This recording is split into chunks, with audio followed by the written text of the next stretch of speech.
Sorry guys, I'm not sure what's going on with YouTube, but it keeps dropping the stream. So, we'll give it a whirl one more time.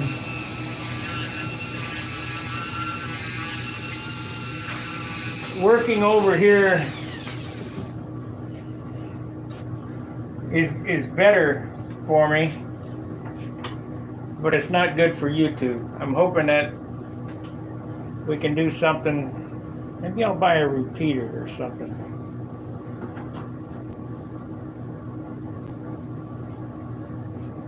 Let's see here. I go to YouTube. Go down here. Shut this off. We're looking for third time's a charm. Go to my screen. Third time's a charm. Okay, we're live there. Top chat is 2. Looks like we got a couple people here. I can't tell if we're working or not. So what I did was I took it off the battery and put it on the charger, and hopefully that'll do it. I'm hoping that that was the problem, but I'm having an extreme issue with streaming today for some reason. And to be honest with you, I got to get this done. So if it keeps monkeying around, I'll come back later when it's working. But hopefully we'll get this working. I can't use my iPhone because I don't have a microphone for it. So this is what we got.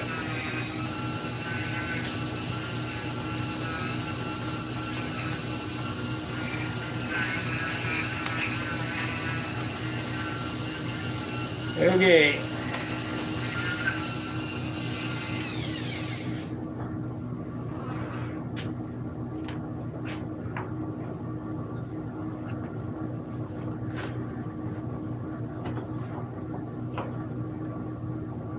I get one chance, and hopefully I make it.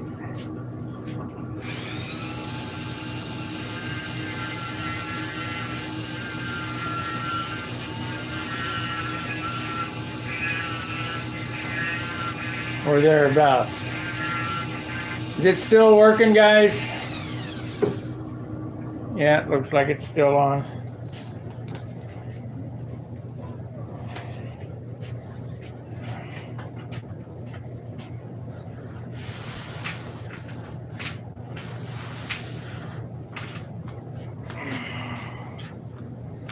So what I did here was I lined up the back half so that when I cut this off, I can tape it around, hopefully.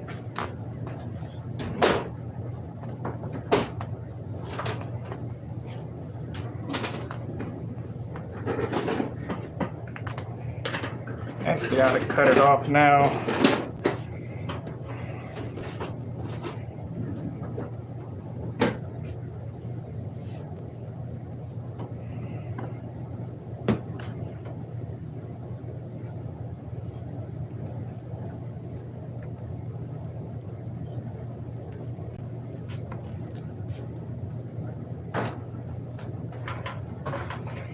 You know, those super chats, when they come in from out of the country or whatever, it sure makes me feel good to know that at least we're passing on some type of information to some people and they're appreciative of it. What are we going to do here? Yeah, you realize that you're pretty far reaching. It's a pretty big community. Well, everybody together. We have a little over 4,500 members on the forum, and I think that's probably everybody in the world. I mean, I can't foresee this being a community in a spectrum much bigger than that.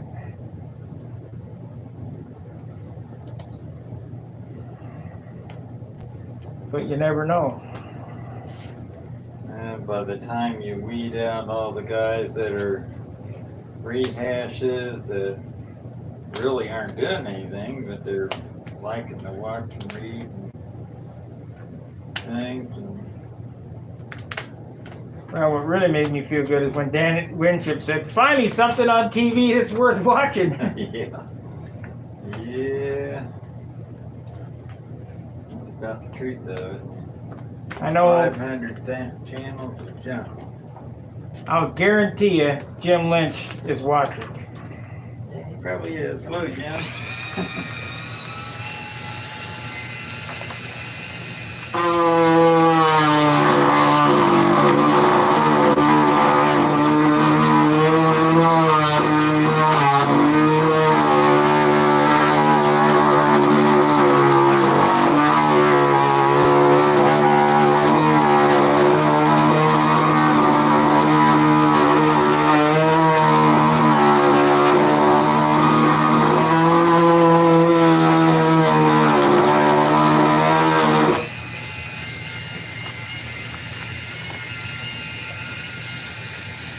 Well, I badgered John so bad about his cow, he's saying at the inside.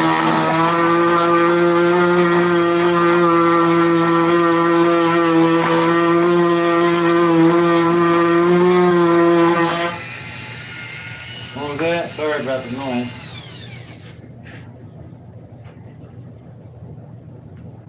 Yeah, John's cow's nice as mine inside now.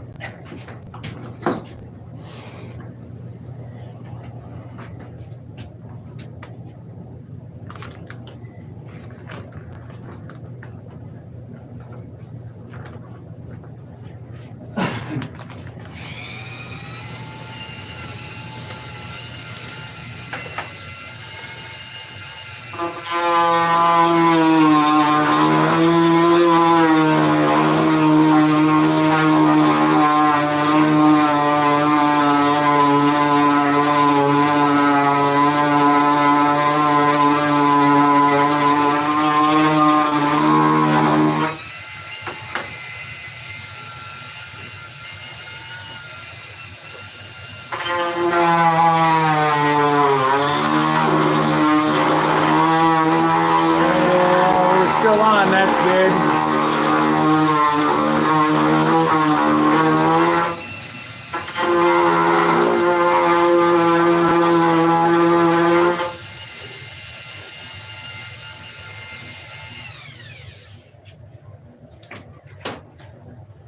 I knew better than to not finish this stuff as I'm building. And I didn't. I didn't finish the cow on the inside. I didn't finish this stuff.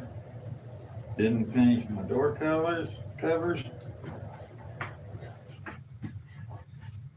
normally do that all during the building process.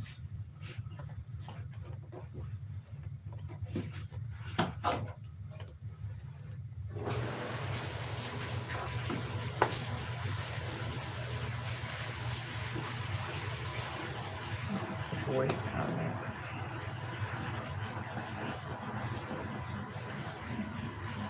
We'll wait on sticking that down. No.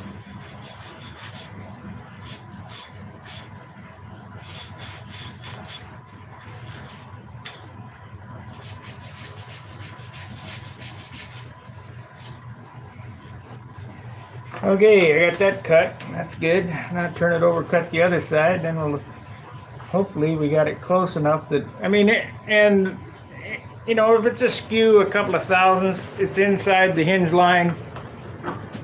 We are back. Yes, sound and video are good. That's good. Yeah.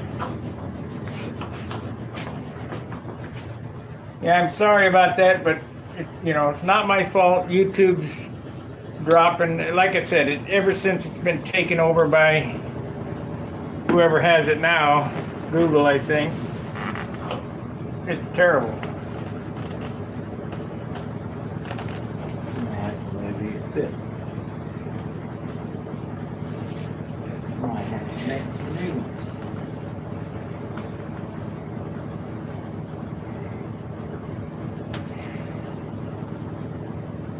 So hopefully this will come out right.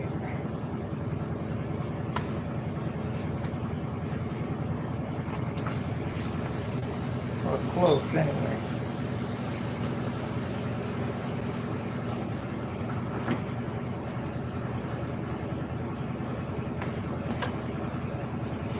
Okay.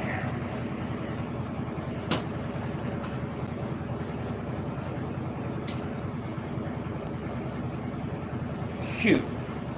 I cut the wrong one. It don't matter. Gotta get cut anyway. You got to tape them no matter what. Because no one piece ain't big enough to go everywhere.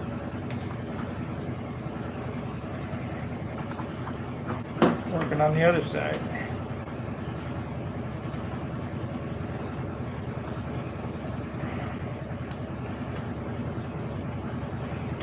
You know, all this prep work, while it seems fiddly, and it is, the better you do it, the better the finish.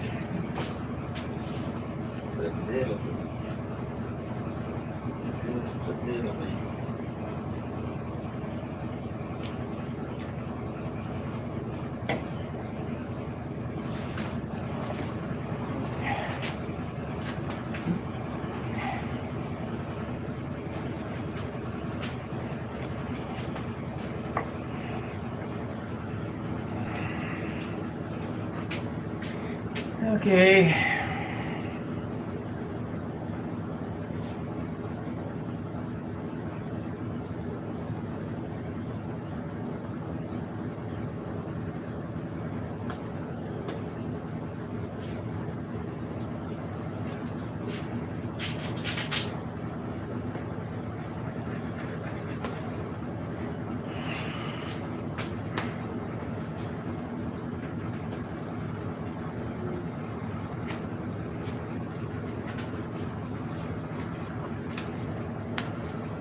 It's close.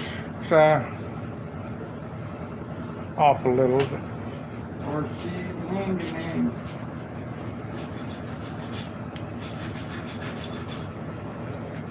let's see here.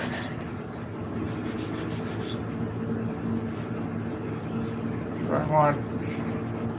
I want to tape that. Yeah. Like I say, it's inside the hinge line anyway, so it won't much matter. It's off probably 30/2 of an inch. You didn't hear that, Jim.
Come on.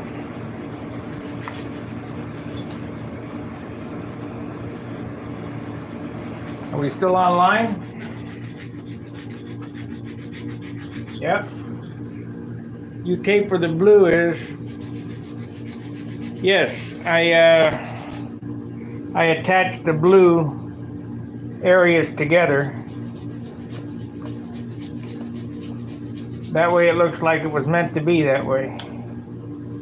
And like I say, it's close.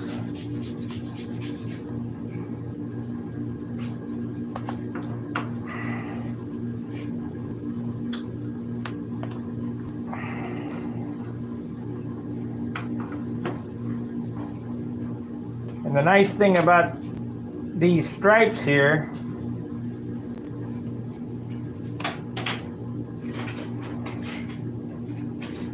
is any of the mistakes where they don't line up, you just take an ink pen and fill them in.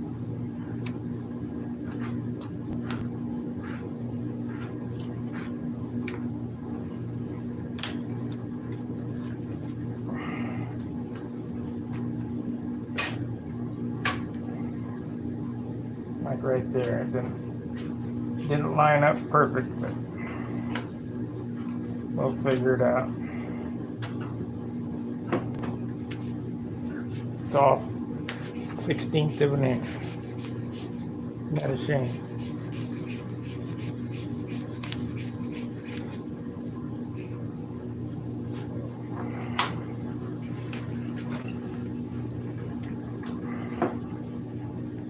So, pulling a rabbit again. We'll cut that. Let's see here. Yep.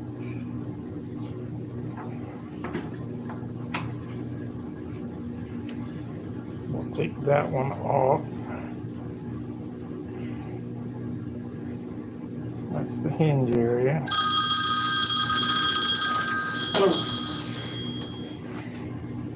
Yeah.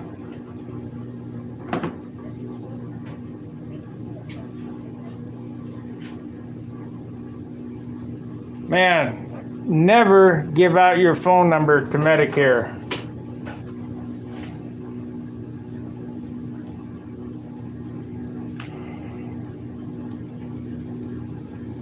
I've told them to quit calling me now a dozen times, but I get 4 or 5 calls a day.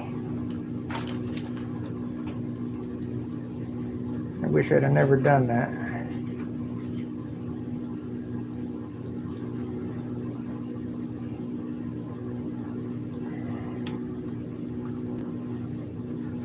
Might have to change my phone number.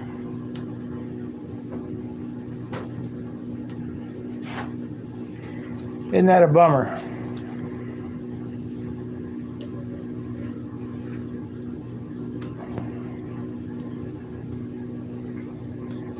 There ought to be a law against it.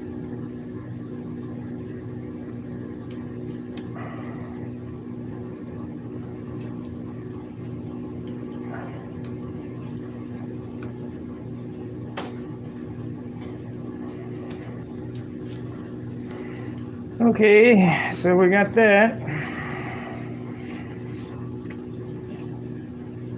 So we're going to take out, and we'll leave that in. Okay.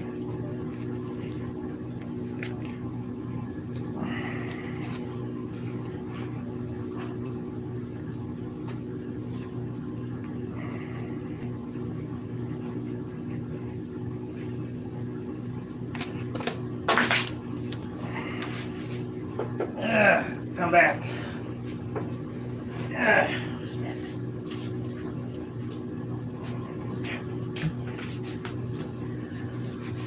Okay, so this is how it's going to look. Now I have a small faux pas right here where it's off a smidge, no big deal. And I'll show you how to overcome that.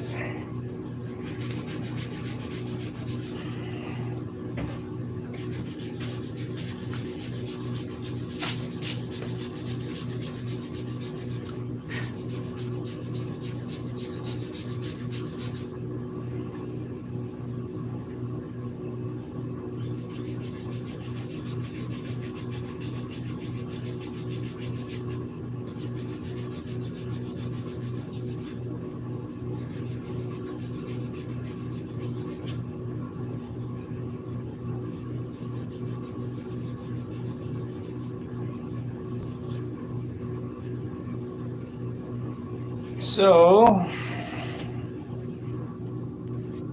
I mean, this is the finicky part. This is what takes the time.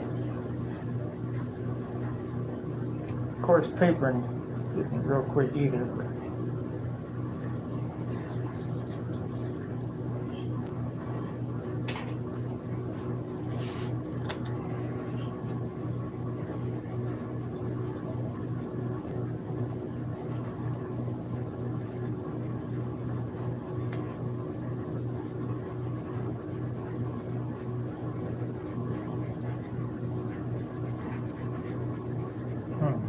how do I want to do that?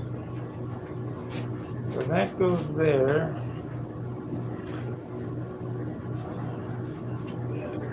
More gooder. I think we'll go all the way around with that. Same thing. And I had the blue tape down here, I thought. I got blue tape right here. No, fine line. Oh. There it is.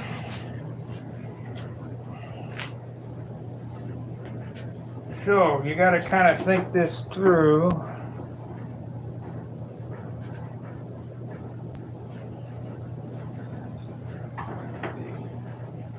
That would be good.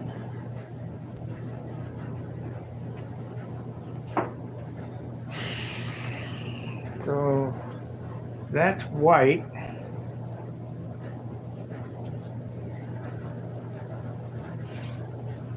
And we'll go around there with the, go around there with the tape.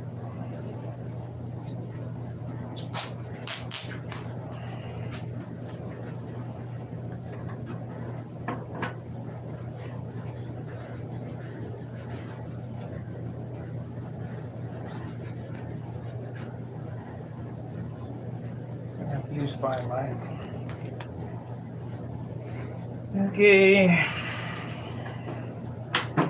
I do apologize for these videos being so boring, but Now listen, we're just hanging around working on our airplanes. Blink, blink. It's not a scripted thing.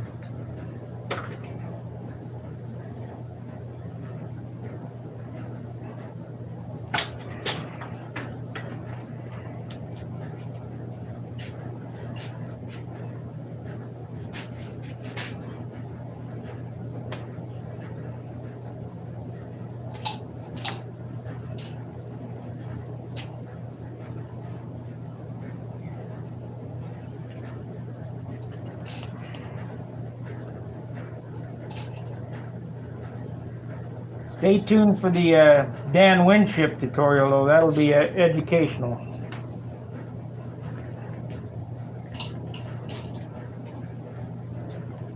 Yeah.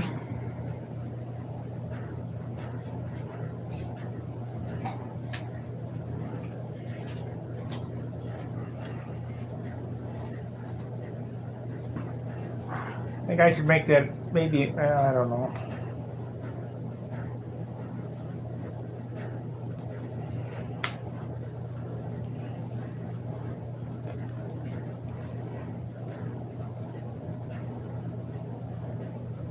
So I want those two.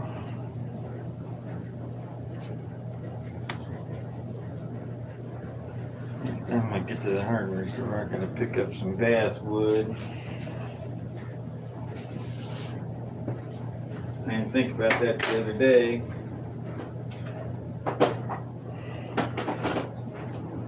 Oh, I need to open that piece of 1/4-inch wood up and weigh them, see how that came out.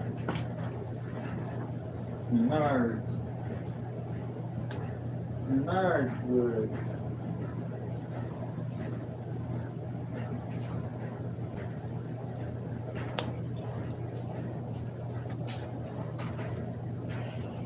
Midwest. Yeah, it's Midwest wood, but pick through enough of it. Find a little good piece every whip ditch. This one's been around for a while. The rubber fans are dried up.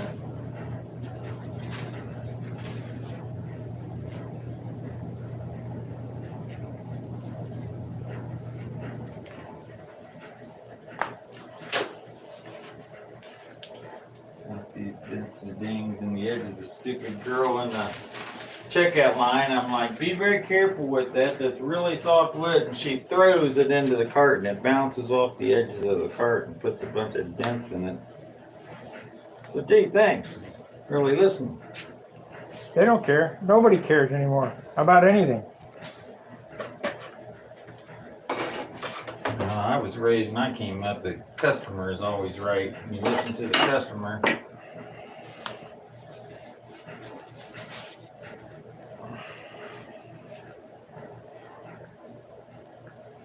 You got a balsa chart? 33 on that one. 41 on that one. That's what I thought. 7 pound wood, probably. Well, 7 pound wood's better than no wood.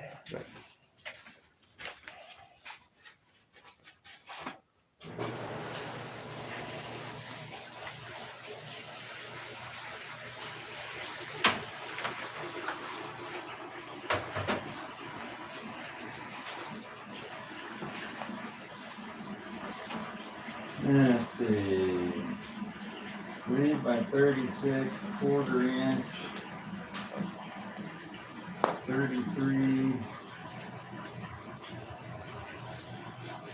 That's a 4.32 to 46 is 4.5 to 5.1. That's a good piece. 41 is 5.6.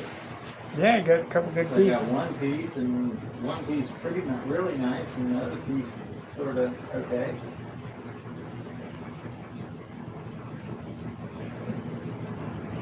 Menards, and that comes out was $5 and some odd cents for 2 pieces of quarter inch wood, 3 by 36. It's cheaper than what you buy in a lot of places nowadays. Okay.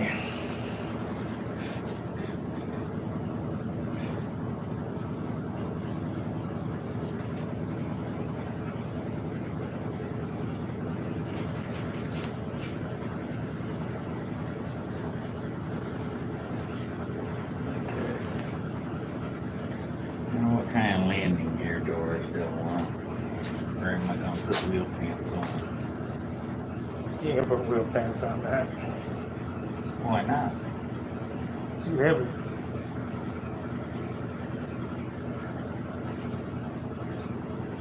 Well, I have a couple pieces of 64-inch plywood. Landing wheel pants is too heavy. Yeah, I think that's what it was.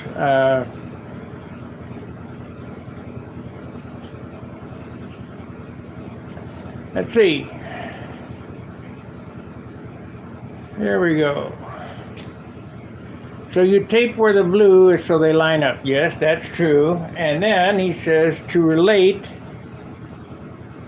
a story, and my wife just asked me how I could watch you build airplanes. I responded, can you watch? I don't know what that means. How can you watch? My wife asked me, how can I watch you build airplanes? I responded, how can you watch someone knit? She said, good point, and left the room. Knit, cook, whatever. It's all relative. Yeah. Okay, so I got the flap taped off. Now I got to go and do the same thing on the trailing edge here.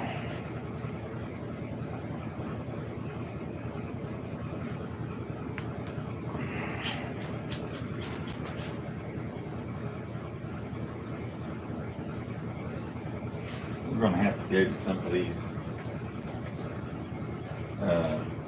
swap meets and stuff this winter. If they have them. Yeah, if they have them.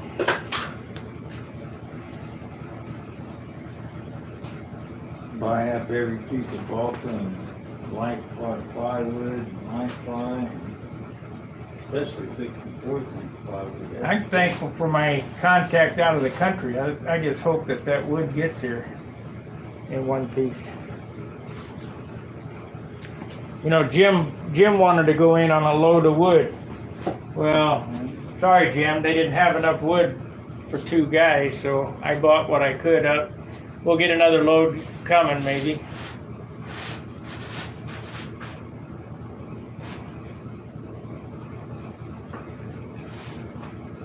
But when he said that the container was heavy and there wasn't going to be any light wood, I said, well, what wood's there? And then they said, well, we got 30 pieces 30 pieces of 4-pound, I'll take it all, you know, whatever.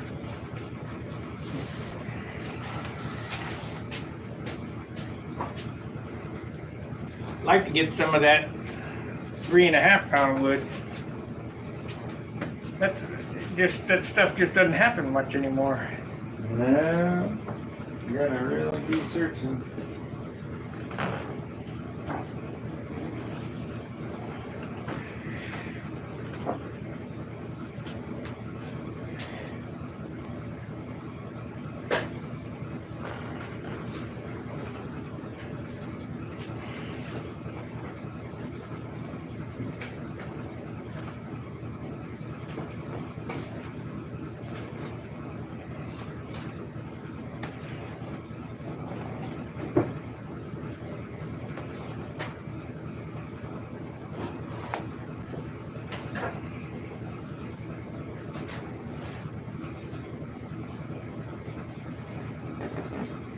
This is very important to do. If you don't do this and I walk up on your airplane and I see that you didn't take the time to do that, point off.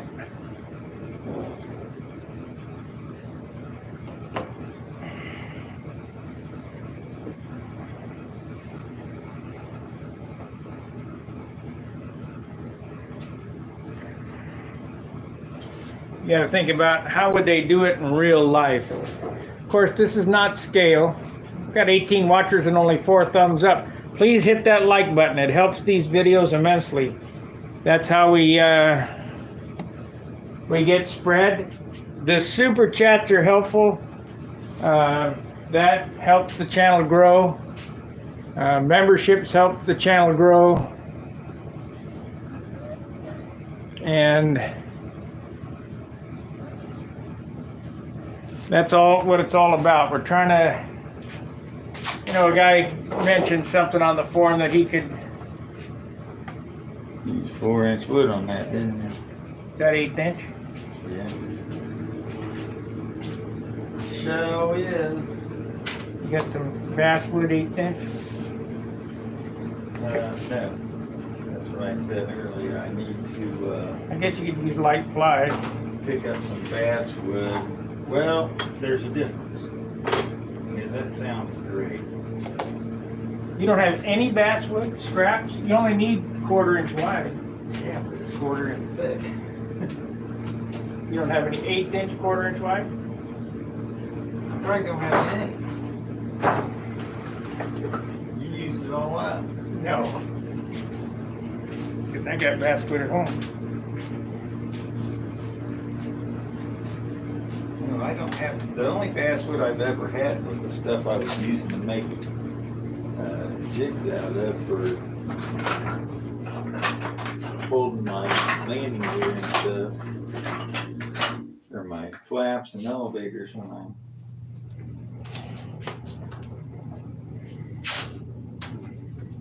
Paint I didn't work on.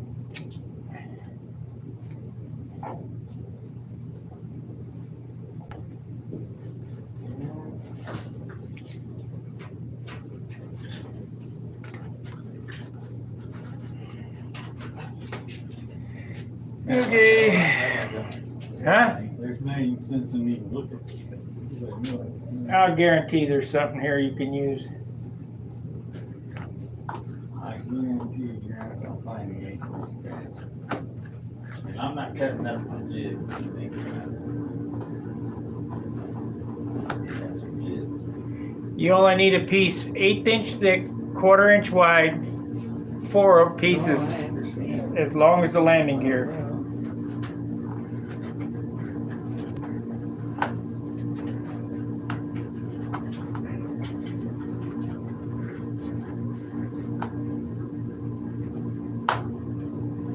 Take some of that motor mount stock and mill it.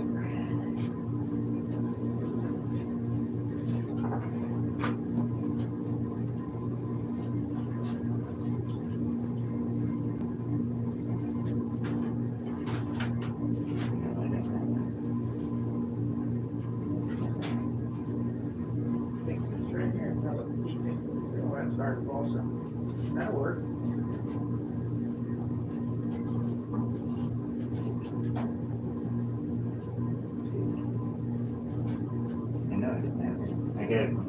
inch square pieces.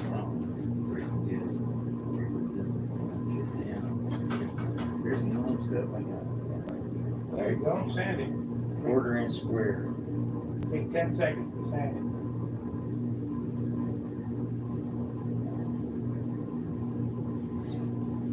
I'm lazy.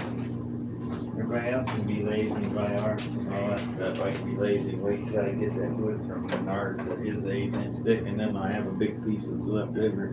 Got a wooden yardstick? And they're thicker. No, they're 1/8 inch. Thicker. 1/4. No. Yeah. 1/4. Well, all the yardsticks I've ever seen are 1/8 inch. That's what Here's you- one right here.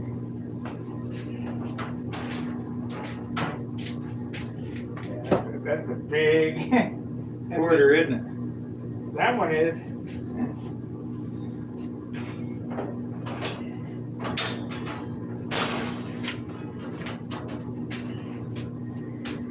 Okay, let's do the other side.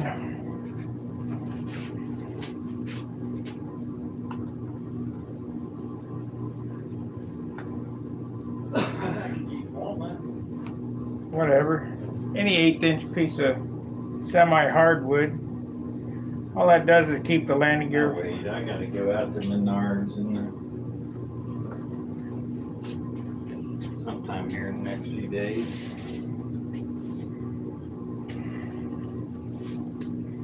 Save big money at barnyards. Yeah.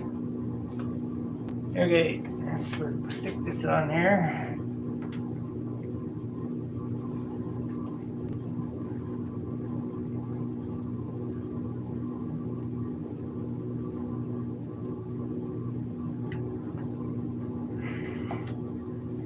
Everything's a hassle.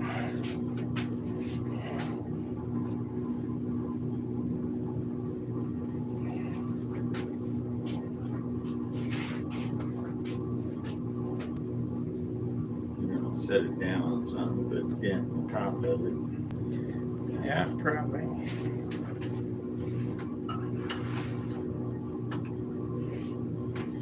Should take that motor and crap out of there and make it lighter anyway. If I do that, I can't keep track of the weight. Put it back in. Put it in now 100 times anyway.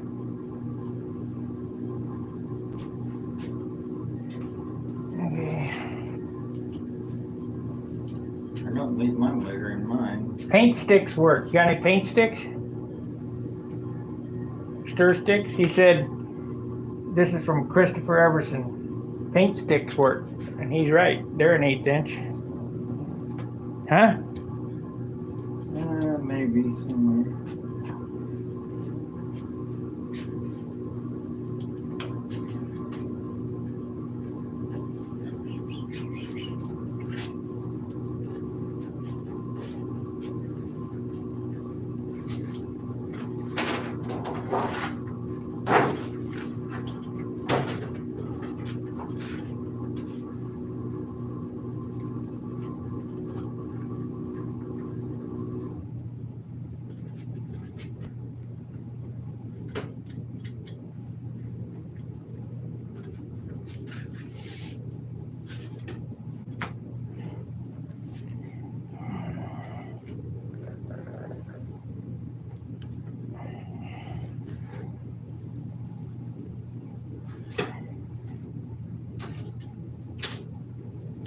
What is a good starting point for the fuel tank in a ST60 built-up fuselage?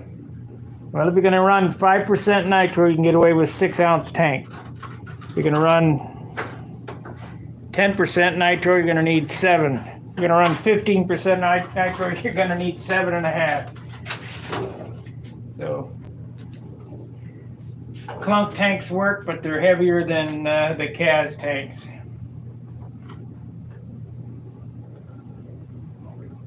I like the CAS tanks, but they're super expensive. They're 28,000 yen. $100. A little over $100. 104 or something like that. Whatever the exchange rate is for the day. someday, maybe this month, maybe next month, I should get my new smaller tank that will be even lighter, so that will be good.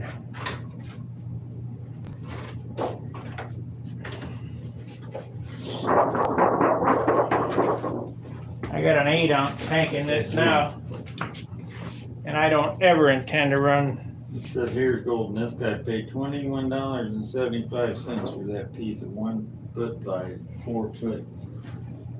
When was that? I paid $50 one time.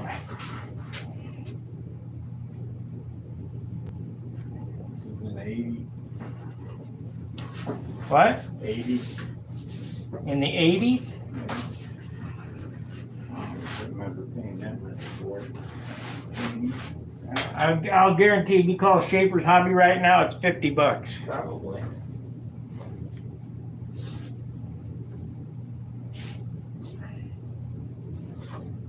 Although the price went down there for a while because I bought there wasn't a few sheets from Radical RC that were, of course, I don't know. Dick may have been giving us a break. Yeah, sometimes he does that. You never know him. You know, like I went in there looking for a NiCad charger for my starter battery. And he had a used one back there for $6. Hey, Mark. And he says, here, you know, I'll sell this to you. It's checked out. It works fine. $6. I said, okay, sat there on the counter. I was hauling around. I happened to look up on the pegboard, and there was a NiCad starter sitting up there. And I said, Dick, let me look at that NiCad starter up there. I says, there's something wrong with it. And he says, what do you mean something wrong with it? And he hands it to me, and I looked at it, and well, the battery'd gone bad in that NiCad starter and had a bunch of crud around the battery on it. And so he opens it up and everything. He says, well, it's open. He says, here's what I'll do. I says, I'll sell you this brand new McDaniel's NiStarter charger for $6. So I got a brand new one for $6 rather than a used one. I couldn't hardly beat that. Okay. Let's give this a stab and see if we can get this one on there right. So far, I've got away with getting it on there close. I'm gonna start this. I got it off. A whole lot easier to start here than it is on the airplane.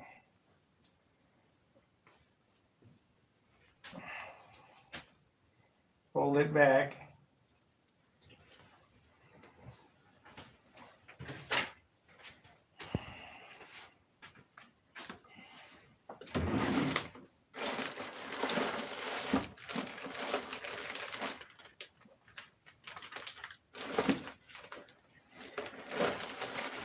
Okay.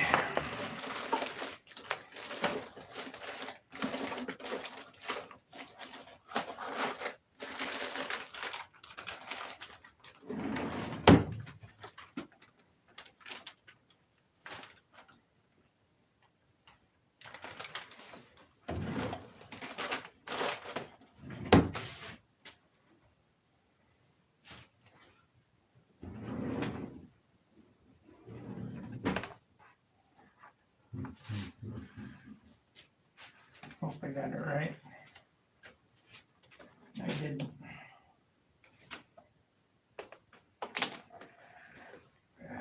Too late. Never get that off there. Not that stretching the crap out of it.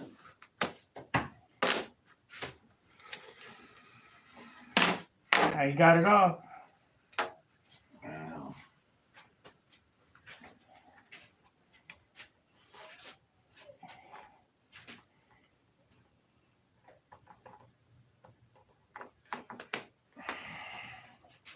Here. Aren't you lucky? Yeah, That was, get that in. hold on for a second before you get down there. Hold on, hold it up higher. High. Higher. Hold it higher. Higher.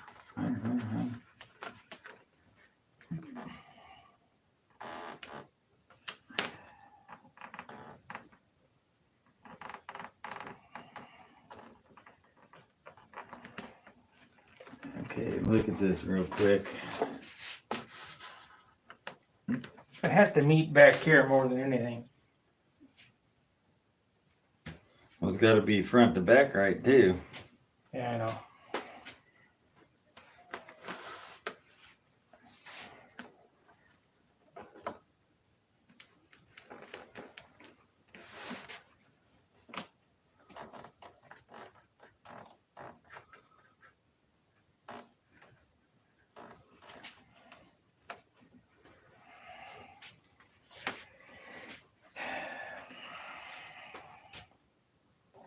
See, you can fudge this one little square here a little bit, Yeah, like I did on this getting one. it to both sides. You don't see that. Huh? You don't see it. Looks pretty good. But it won't lay down right. So I gotta take this up and now it'll lay down right. There it is.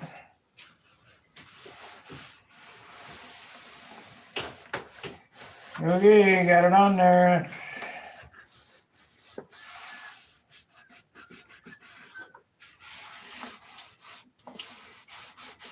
Pretty nice having help.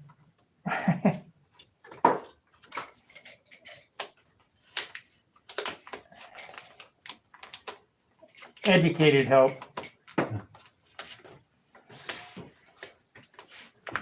Because you can always get help. But normally the help hurts you more than it helps. You can.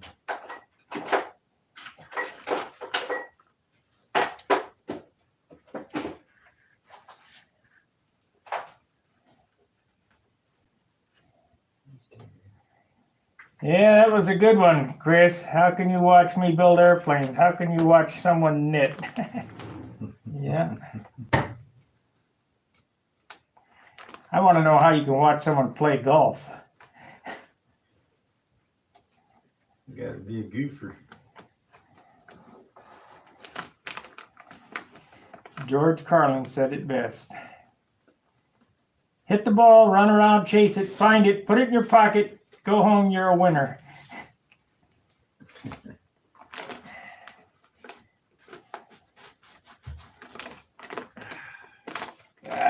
Come on.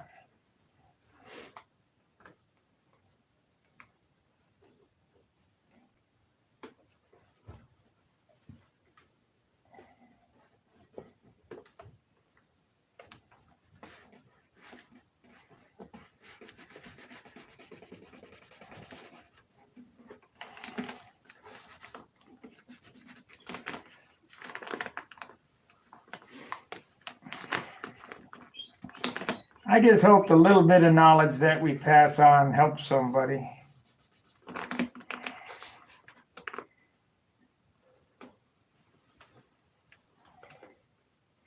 If I did a Harley channel, I could have thousands of subscribers. But my heart's just not in that anymore.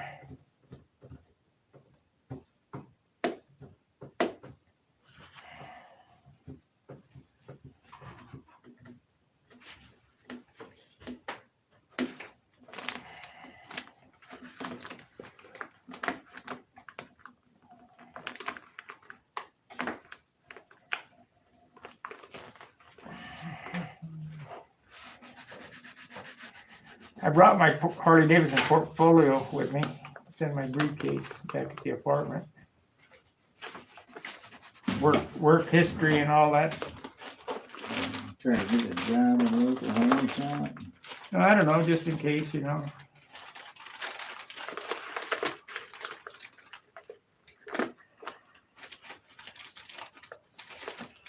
I'm gonna put 2 or 2.5 inch wheels on this thing. Yeah, these aren't the wheels I'm gonna run. I'm gonna run the bigger ones. Well, actually, I'm gonna run the lighter one.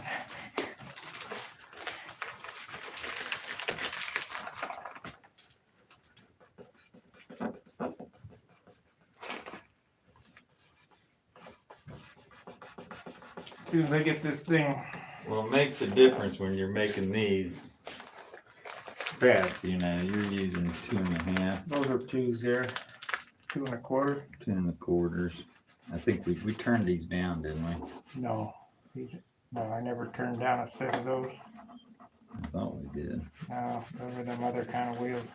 Thought these only came in 2 1/2 or 2 2, and you couldn't get 2 at first. I think they come in 2 1/4 too. You get these wheels from Max Products.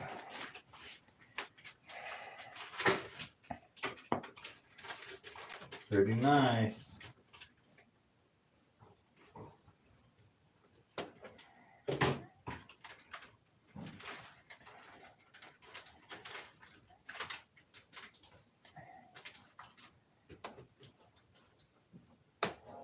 A lot lighter than Tetra wheels. Okay, finally got that figured out. Those right here are anodized aluminum Those are Tetra. rim. No, these aren't Tetras. Tetra safe Tetra on the wheel. These are Max Products. Right here, stock number AWT25. 2.25 inch lightweight aluminum wheel. These aren't the lightest ones. These wheels right here have a hard rubber strip down the center of them. They don't flat spot. They weigh more. They're a little bit wider. And these like Sparky's got here. You know, these are probably a 1/2 inch thick. These are about 3/8. The rims are a little bit different. Now I'm going to give you guys the secret to keep these from wearing out. I haven't done on these. Mix up an ounce of Z-epoxy in a small container. Take the tire off the wheel, dunk it in the Z-epoxy, smush it, and then mush out all the Z-epoxy and then wipe it off. And then hang it and let it dry. Well, yeah, that adds wear to them a little bit, but they also sell just the tire for like $5 or $6, so you can get 2 rubbers for about $6.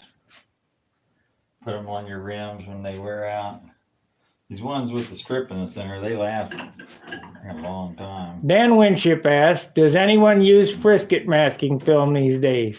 Yeah. I used to, but it's too hard to work with. Yeah.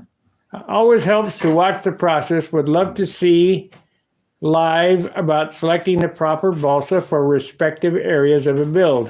Maybe a newbie question. I'm going to get to that, Mark. I just haven't got to that yet because I'm kind of on the finishing process, but I will get to a balsa selection. I've done several grading videos on A grain, B grain, C grain wood. I even put up a little chart where the wood comes from in the log.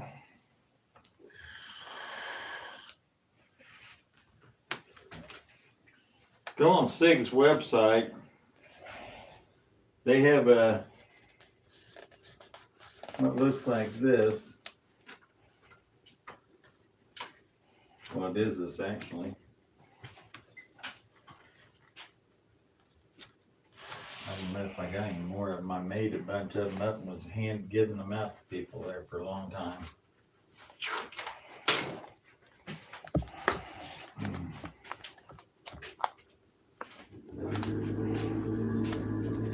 And make this chart, A, B, and C grain wood. Shows you how to tell the difference in the wood grains. SIG puts this out. They have it on their website. By this chart, you can tell which ones bend easily, which ones don't bend easily, and all that. And then you can use that to tell you where you should use it at. So it says right here, C grain wood has more short grain lines than A or B.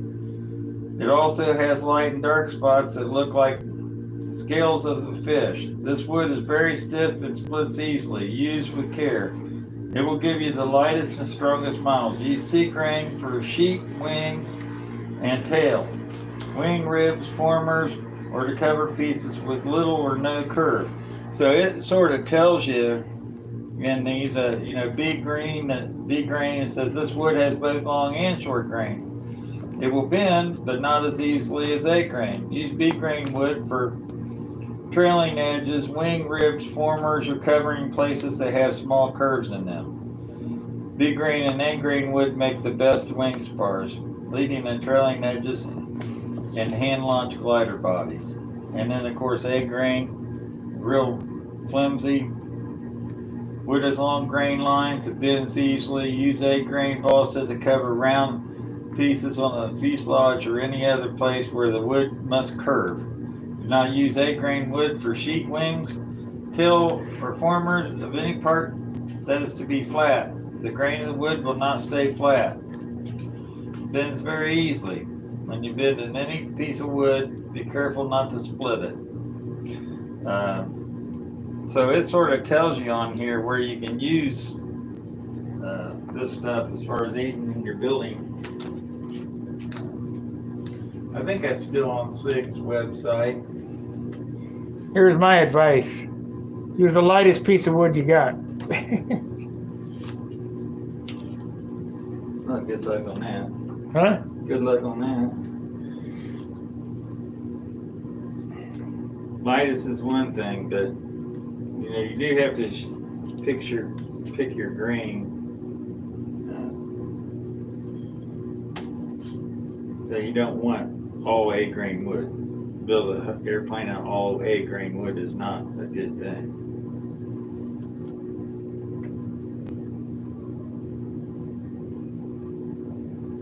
Now, you may even be able to use C grain if you steam it to bend it in a pretty tight radius, but chances are it'll probably split on you even if it's steamed. We got to get my steam box going. I've never ever had to use steam on anything except something that was built to get a warp out of it.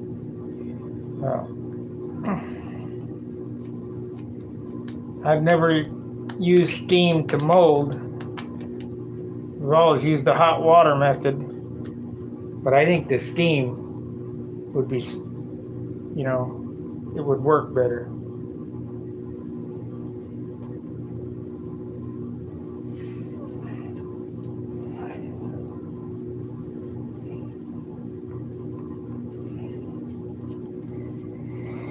Oh boy. I molded plywood, 16th inch plywood without steam. It's so good.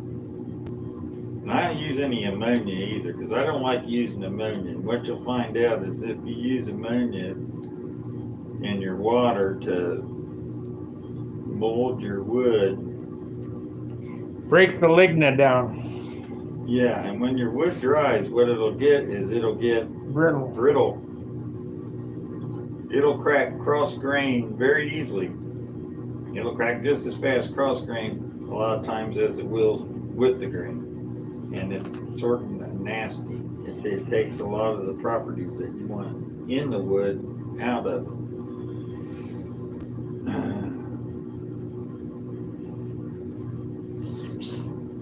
Okay. One of them things, don't ask me how I know, because I did it in the past and I found out the hard way.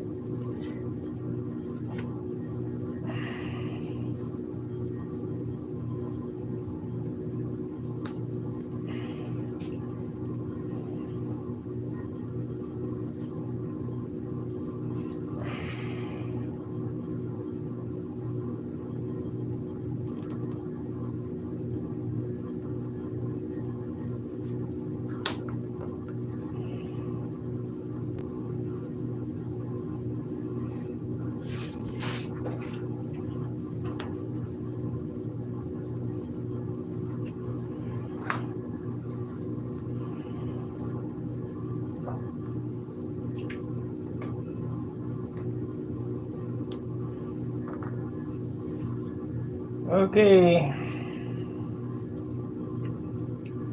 Let's see, that is the top that had that, so we're going to do that on the bottom as well. Okay, I'm sure this is boring as hell, guys, but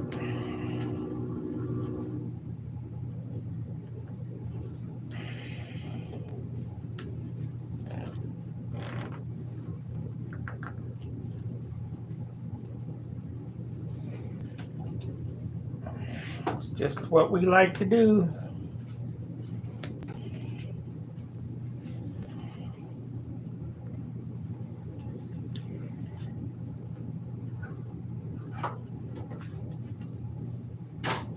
I don't know how long we've been on here, but it'll probably, we're getting ready to start papering now.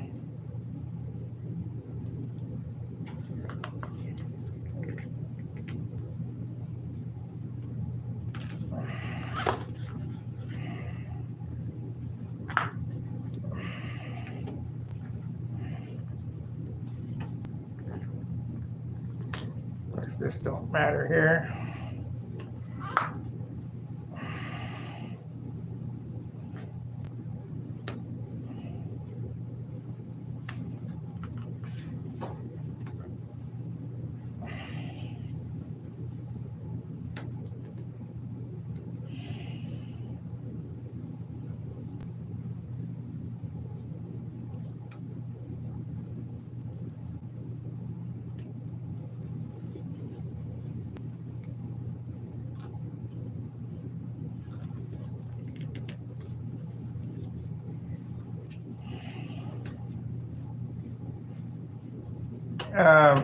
Finishing off the inside of the flaps, it's not necessary, but it sure makes the model look more finished when you walk up on it, like you took the time to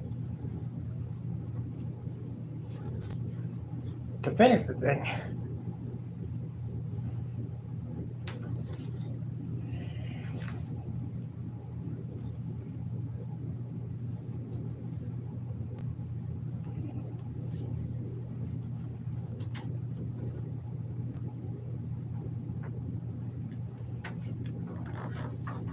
And any job worth doing is worth doing right. Especially when you got so much time and money invested in one of these.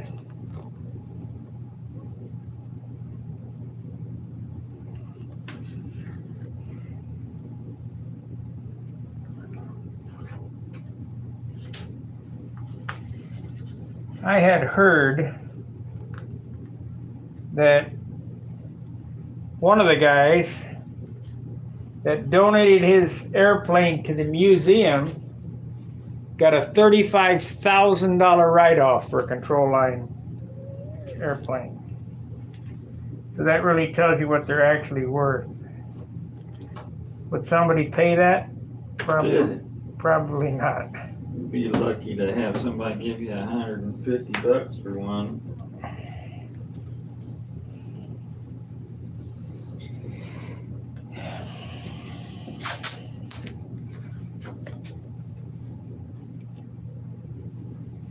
Most I've sold an airplane for is $2,500.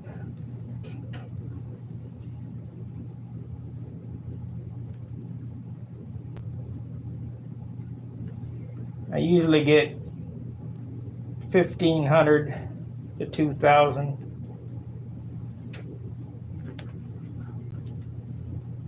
But you know, that sounds like a lot of money, but it ain't. It ain't even close. Especially when the motor's worth $500 and you got a $50 propeller and a $100 gas tank. I mean, all that shit adds up. And a paint job, a good one is going to cost you $300.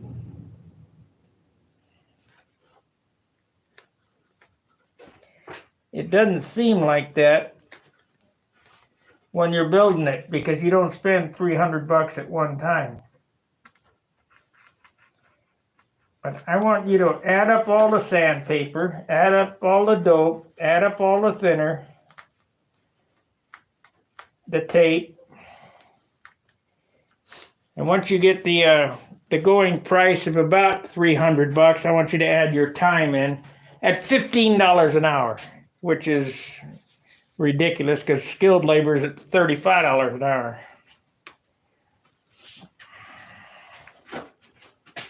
What do we got here? Nah.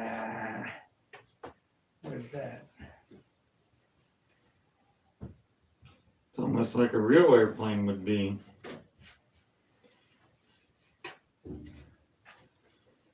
I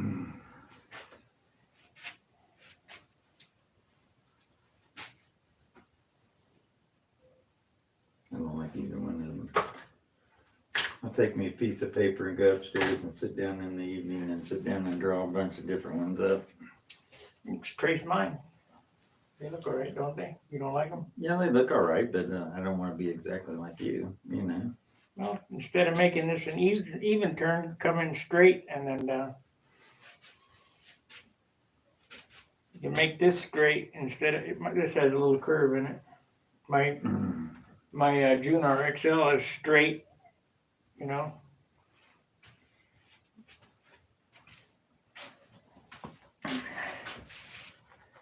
Let's see here. Tommy says, oh, okay. Let's read this.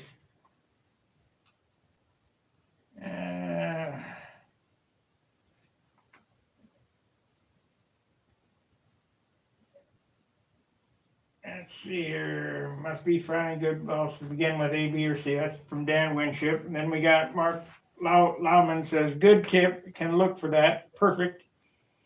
And basically, with the balsa shortage, 6 pound or less.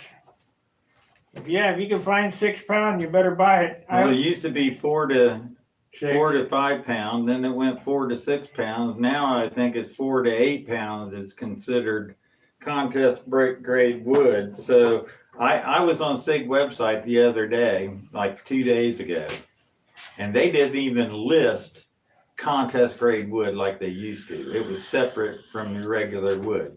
They're all listed as AAA wood. Now all they say is we supply AAA grade wood. So Mark, let me finish these quotes. Mark says, hoping to find balsa source when I was in Argentina, but all is pretty much closed down due to the China virus. That's the Kung flu. I'm lucky I still have a hobby shop near me that still has good balsa and light ply from Chris Everson. And then he says the advantage of everybody wanting pre-built airplanes, I guess, that's for sure. Dan Winship says, not boring to watch at all. I miss those days when I would go over to John Davis's house and do the same thing. And then Tommy says, nah, this is never boring to watch. Reminds me of sitting in a chair and watching my old man building planes when I was a kid. Good memories. Great. Glad you guys like it. I mean, these shows mean different. This is what we do. I mean, everybody, you're doing it, whether you're doing it by yourself at home or you've got a buddy that comes over and builds with you, or, you know, I build alone a lot. Sparky builds at his place alone a lot. You know, it's only, and this isn't really an every weekend thing of us getting together over here. There's many weeks that go by that we don't hardly even talk to one another. And we got stuff going on, but we normally try to make contact at least once a week, you know, to catch up and make sure things are going all right. And, see what the latest scuttlebutt is. Yeah. Gossip is. Okay.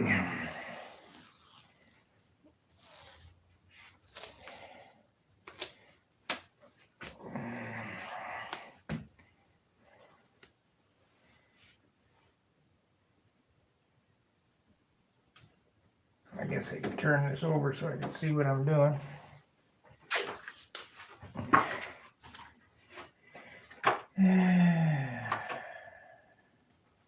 I might use quarter instead of that.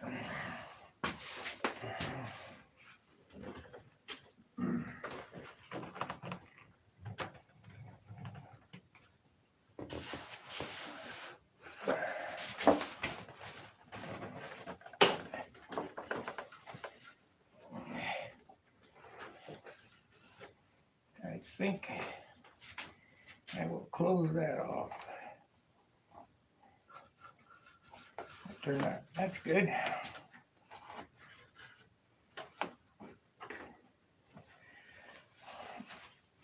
Well, if you guys like it, I mean, we'll keep doing it. As long as YouTube lets me. I might go to Rumble.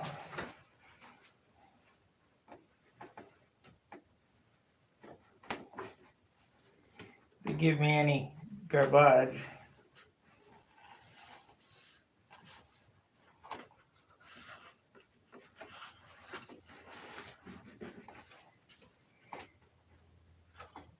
Dan, are you? I hope you're a member of Stunt Hanger. I haven't searched your name on there, so I don't know.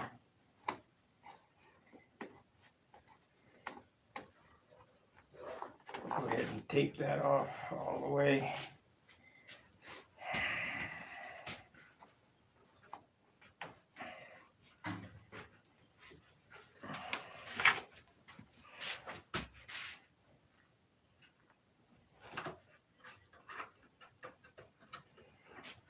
Said,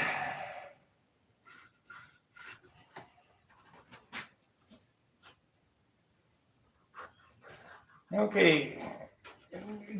Jason says, how much would it cost to convert your airplanes to RC? Not likely. It has to be purpose built.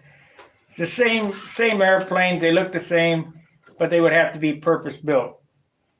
So it's not really feasible to take one of these and convert it to RC. Mark Lemon says, Lumen says, let's face it, so many hobbies and such are becoming a lost art. Gary Sinclair says, once a job has begun, never leave it till it's done. By the labor, big or small, do it well or not at all. Yeah, that's true. Dan Winship says, someone at SIG years ago said 4 to 6 pound balsa amounted to 4% of all balsa harvested. Well, I think they leave it laying on the floor. The real soft stuff they do, is what I heard. Too hard to get out of the forest.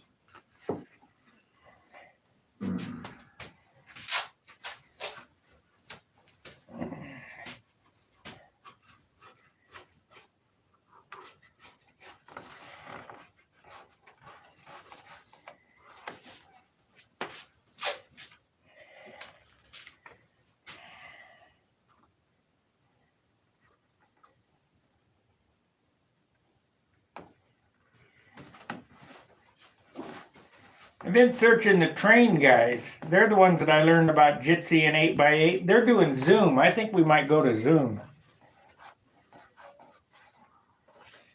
I think that's just one more thing I'll have to pay for, but whatever. I don't know about any of that stuff. Well, there's such a lag. When you watch the Saturday night chats with Charles, they all try to talk at the same time. Oh, yeah. Well, I don't think you can do that on Zoom. What you got there? Huh? Nothing modeling. Hello. Yes. Yeah, how's it going?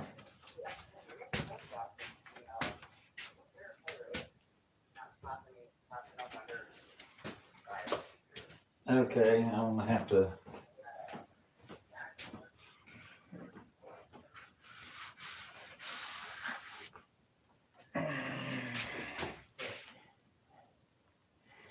Okay, John's got a personal call. I guess it's not a modeler, or else we'd hear from him, but whatever.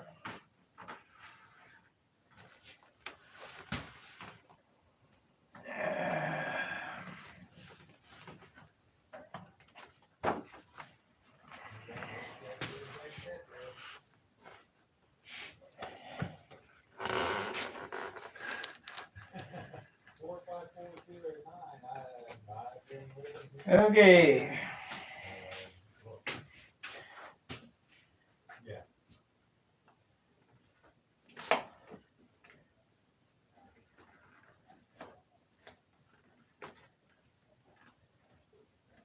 Okay. I'm happy with that. That came out good.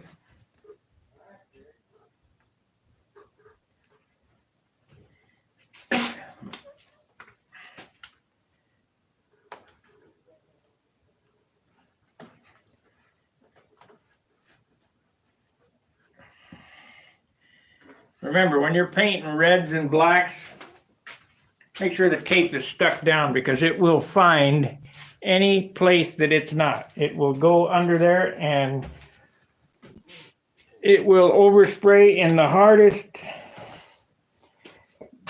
place to get clean you can imagine.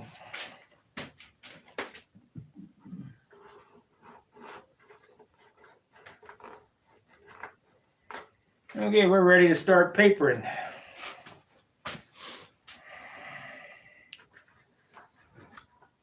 Take this off. Gonna remove this.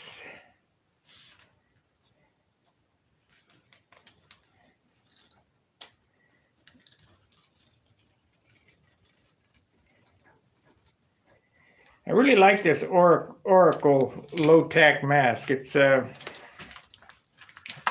really good stuff.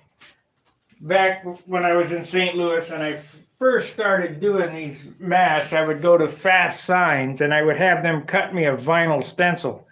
Don't do that. The vinyl glue on that will pull up the paint. Of course, we did have a workaround for that by heating it up with a heat gun and getting it up, but it's not a good option. So stay away from vinyl. Make sure you get low-tack masking paper. So I don't need these on here anymore.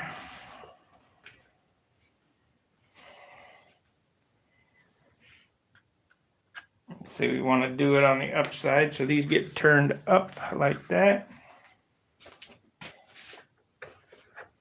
And that gets turned up, so I know which side they go on. Up and up.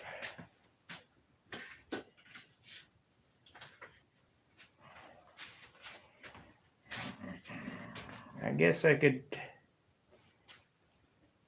I'm just going to be painting with an airbrush today. I brought my Grex airbrush over, so I think we're going to be able to show the paint because there's not going to be a whole lot of overspray. And the problem here is the internet. So as you saw today, we're on our third time's a charm video here because the internet kept dropping. And that's kind of just the way it goes. You know, I got to deal with what I got to deal with. But when Dan comes over, I'm going to bring my whole studio over. 2 cams, maybe 3, boom mic, mixing board, computer, and I'll just run the show and let them guys be the star of the show. Because, as I've stated in past videos, it's very hard to be the sound man, the cameraman, the boom operator, and so that's production, and the worker who's narrating and actually doing the job. So with some extra people and some setup, I can produce a good setup. So that'll be nice when Dan comes over. Okay, let's tape it off, see what we got. Start masking.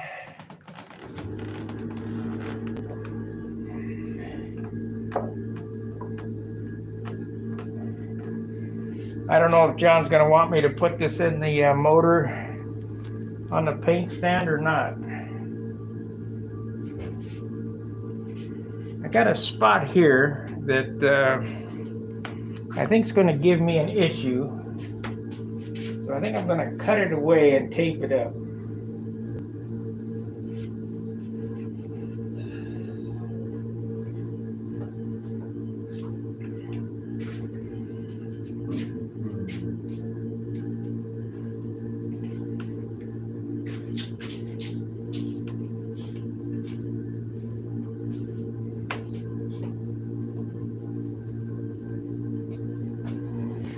And of course, it's on the top outboard wing.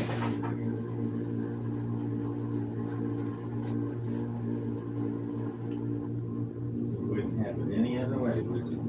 Nope.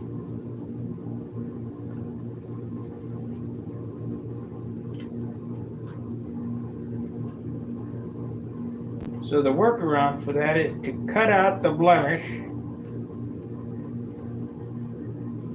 and tape it in with fine line.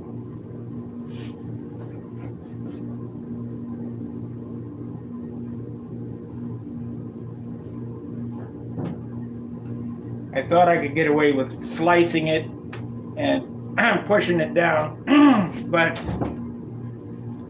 invariably it will bleed under.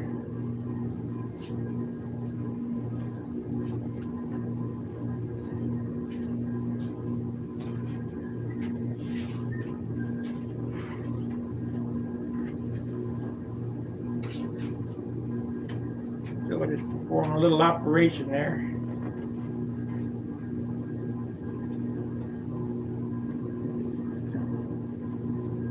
Cut out the bad spot.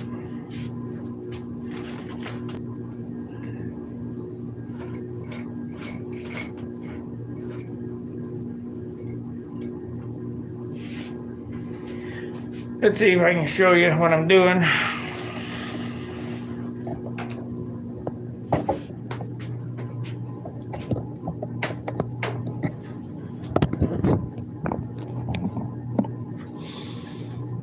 If you'll notice right here, what happened was that the stencil puckered. I also have a pucker there, and I'll probably cut that out and fix that.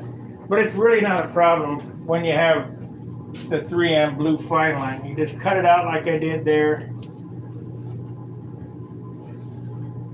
And as long as you're not flooding the zone with paint, which an airbrush doesn't,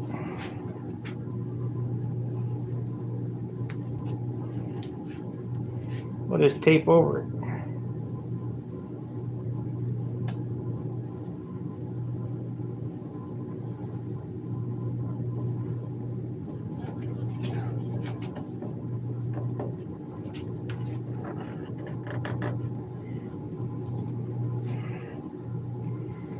In my prior videos, if you remember when I mentioned I was painting real airplanes in the Navy, F-14s, part of the trick to a good mask job was razor blades. And you lay the razor blade down on its side and take the tape. Of course, this plastic tape, maybe this razor blade ain't very sharp anymore.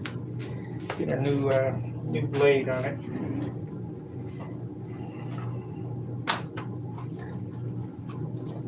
Of course, all the tape we used in the Navy was the cheap crate tape. And we still got excellent results, but we were using epoxy paint.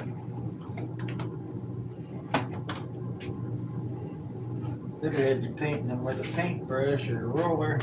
They do that now. Did you know that? Yeah. For those who don't know, when we painted at Miramar and shipboard, we used spray epoxy paint. Now, because of the EPA, they're rolling the paint on because they don't want any spray in the air. Stupid. So you take your scalpel or your razor blade, you lay it on its side like so, and simply tear it off. That gives you a nice clean cut. And when you're doing a corner, you just 45 it just like you would saw cut a piece of trim molding. And you get a perfect corner. So that's the tip of the day.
And trust me, back in the day, all the way up to the 90s, I was still hand cutting stencils and taping them off.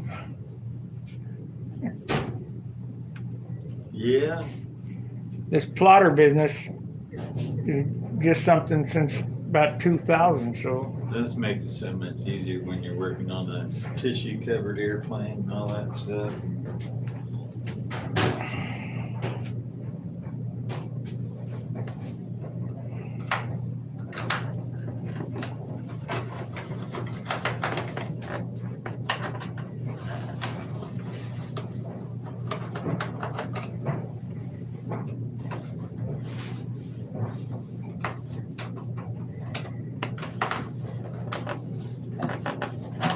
You're gonna want me to put this in the paint stand? Yeah, it'd probably be best. We're gonna have to close things up. You're just gonna airbrush, there's not gonna be a whole lot of overspray. And if I'm not having that red stuff go everywhere out in my garage. So. Point blank.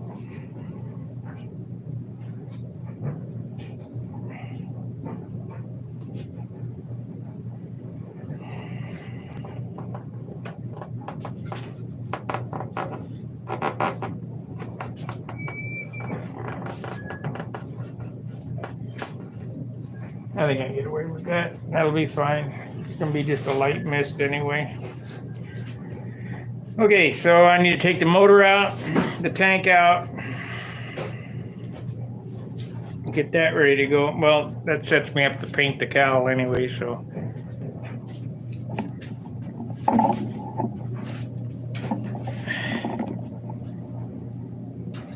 Are we still live? I can't tell. We must, because we got 22 watchers.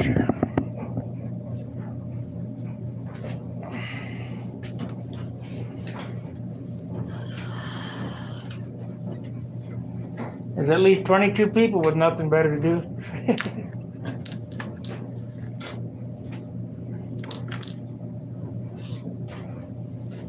Don't shoot yourself down.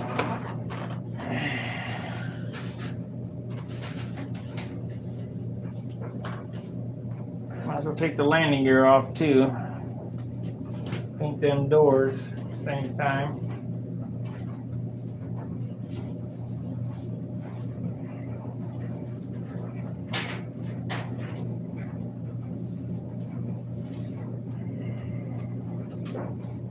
Okay. Just the motor plate here. Yeah. Does it use regular motor mount bolts? Yeah, just use your bolts out of your. Should.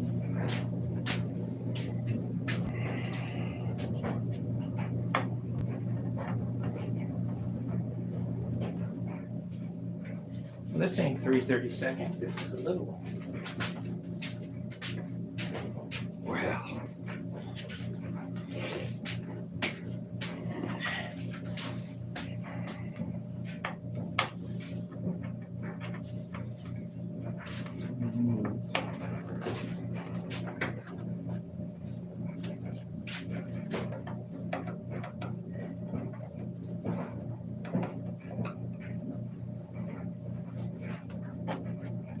Thing. There we go.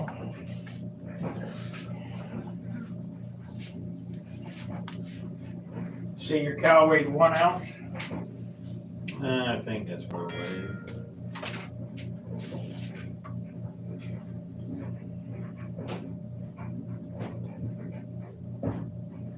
One ounce, yeah.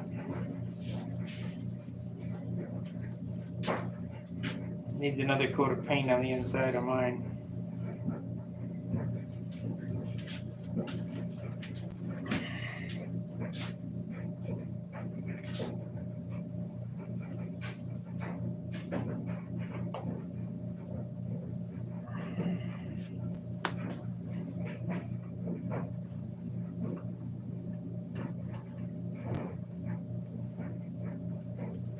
All good here. Come on. shoot. Get a regular Allen wrench, 3/32. I got these in with my good. Yeah, right there. I got one off there. Maybe I can get it off.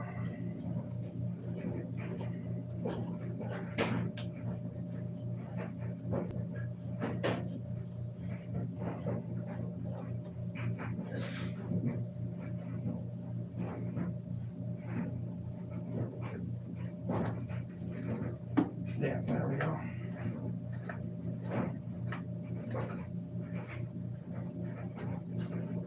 I'd have to work on sanding and polishing this too. Plus, I need to put a bung in it for pressure.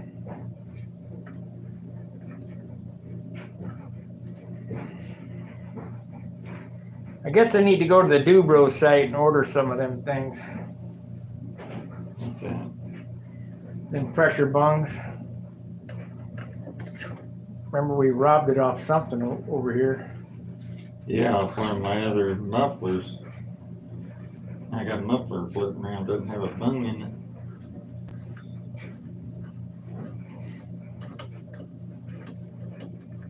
Those little things aren't cheap either. Probably They're not. $5 a piece or something, $6 a piece. They're hard to find. I looked at all the hobby shops around town. Nobody handles them. Did you take that knife that I had over here by chance? I would have used it, yeah. Which drawer is the wrenches in? One of the top ones up there, the next one up.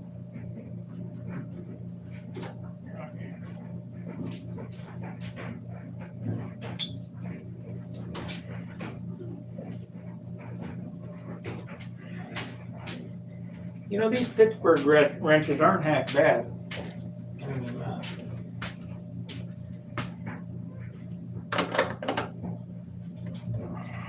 They're not like the old junk shit you used to get, the Buffalo. Yeah. Yeah, Buffalo. I remember them. But what crap. Well, they were good if you wanted something cheap for a one-time job.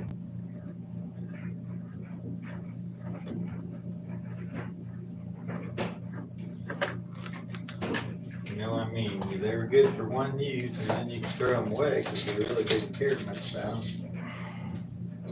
Yeah.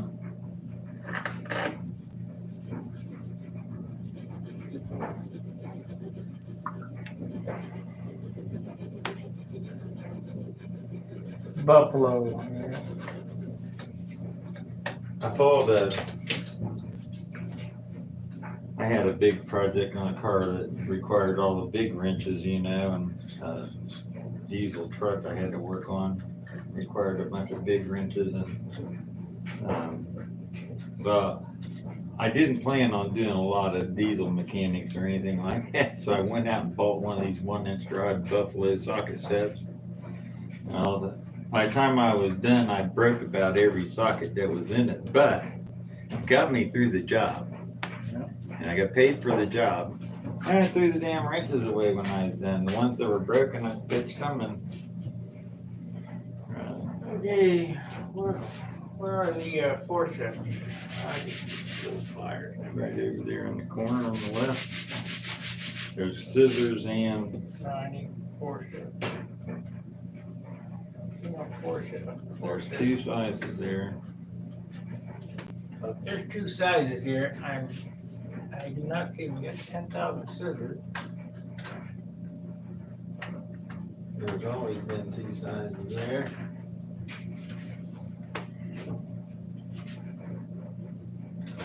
I'll just use this plier.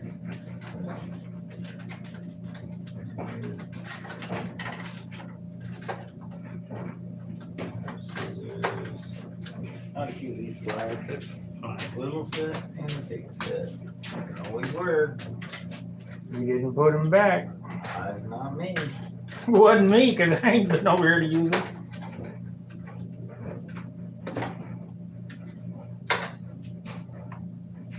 Sure are all gone.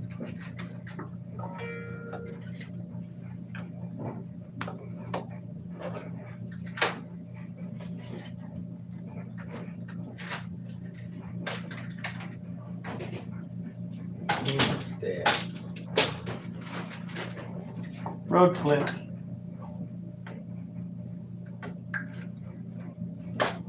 Oh, it's supposed to be right there in that. They may be supposed to be, but they ain't.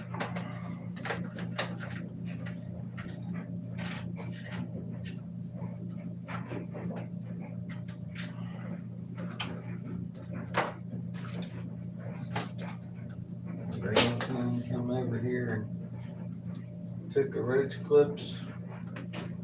You think? No, but he's a pretty straight young man.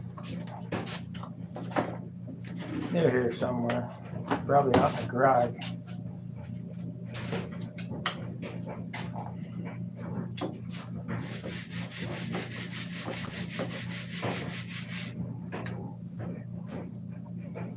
Could you use a small drilled out grease fitting? No. Too heavy and too big around.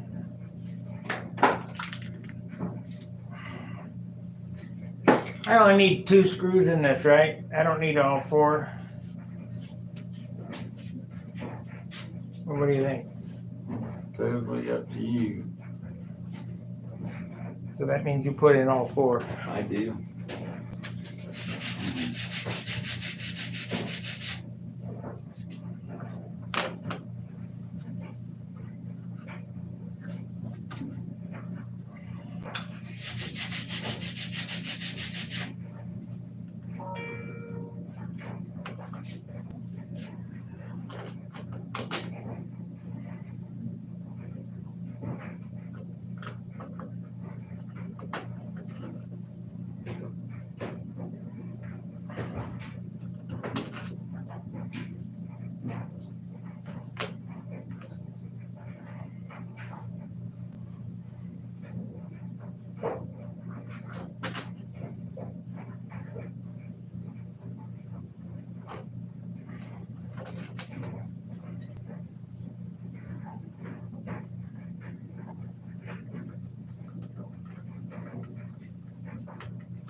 Okay, we're good to go on this.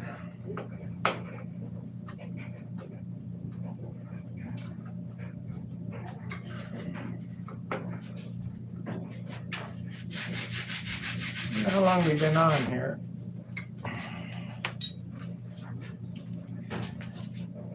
One hour, 39 minutes, which is not bad. You got, I mean, made a lot of progress in an hour. Got those all taped up, so in about another hour, be ready to paint.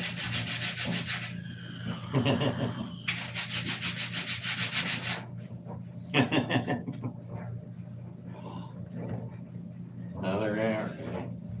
How come the airplane is so light now?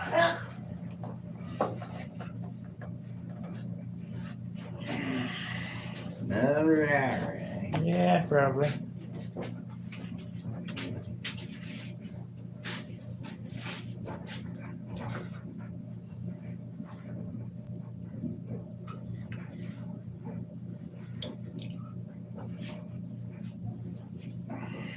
You find any paint sticks? Didn't even look.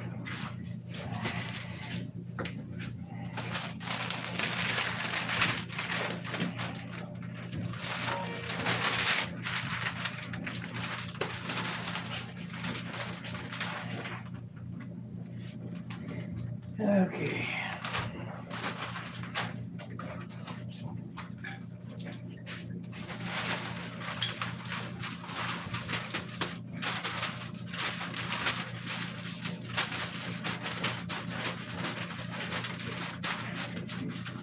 I went to Lowe's to buy this paper.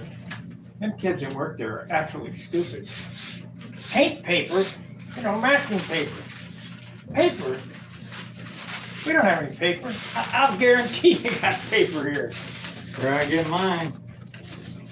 Lowe's, Home Depot, they all got it, the same stuff.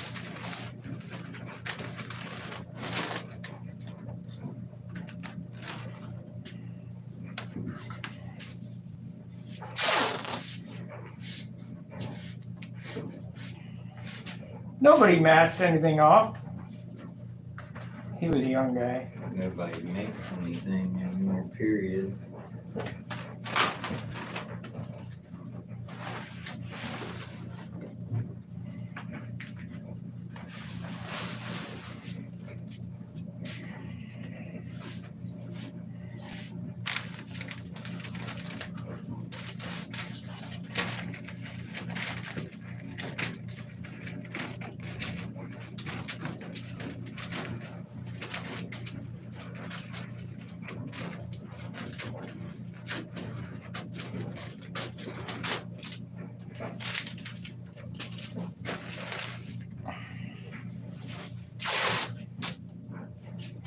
Yep, that's the whole problem. Nobody makes anything.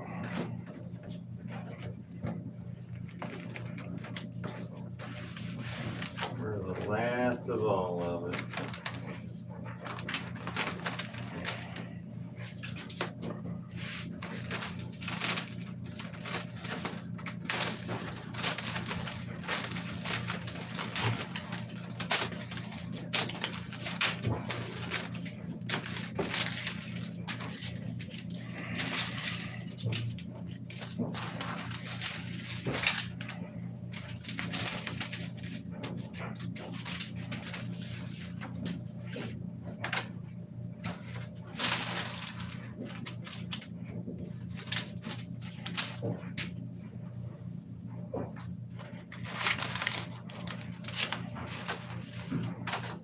Gonna sign off and watch later. Been up for a while, 10 hours from Argentina at Logos last night. Appreciate you guys sharing the knowledge. You're welcome, Mark.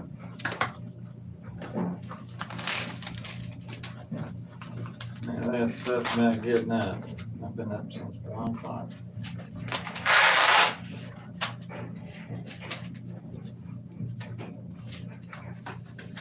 I think he flies local cargo.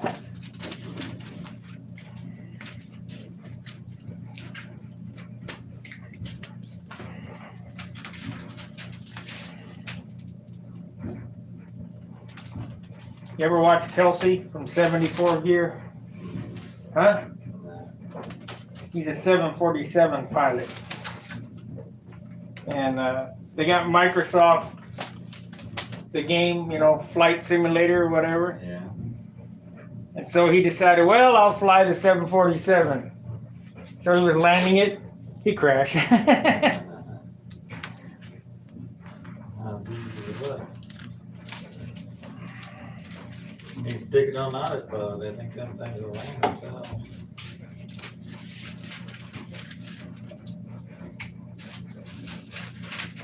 I don't think they like doing it like that, but they will. Well, believe it or not, in 1974, the F-14s had ACL, automatic carrier landing. You turn that on and it would call the ball and hit the deck on the third wire. Now they got them everything's pilotless. Want to do away with the pilot. I'll show you guys. Well, with some of the knotheads we got in the service, probably a good idea. Well, then they wouldn't have anybody to blame for pilot error. It was the computer's fault.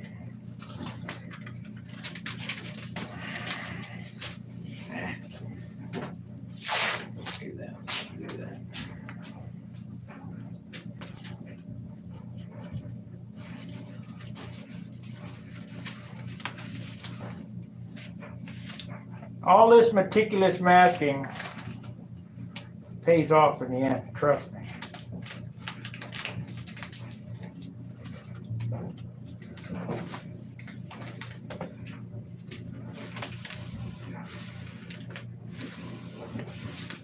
And John is the best masker.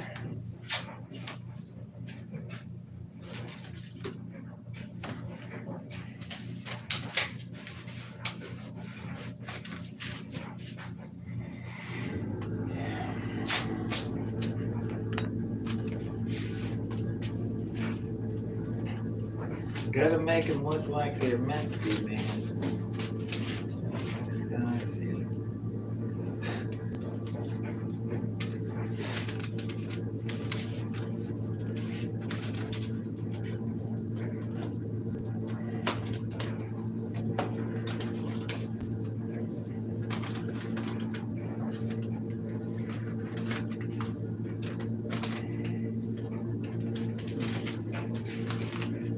going pretty fast. I mean,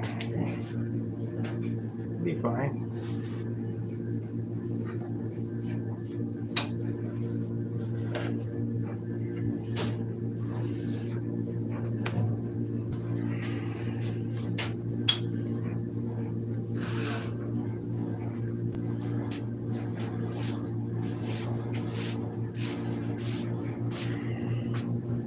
I'm real happy with the finish on this so far. I think this is gonna pop when it gets to clear.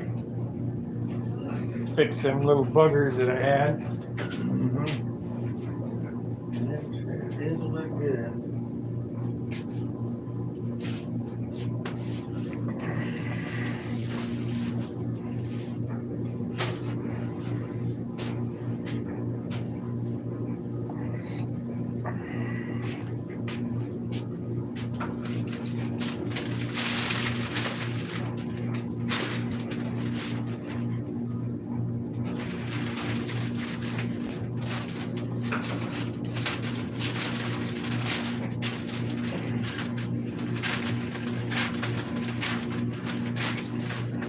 You know who's been quiet on the forum? The manager. Huh? It's been on Facebook. About his expertise.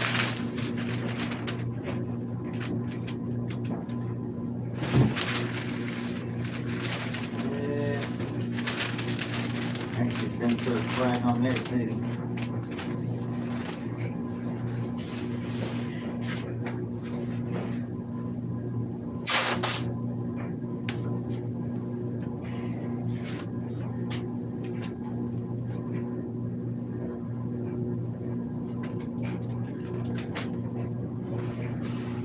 Everybody thinks I chose the wrong guy to moderate the FSZ. I think he's perfect. You don't take any crap. Huh? You don't take any crap.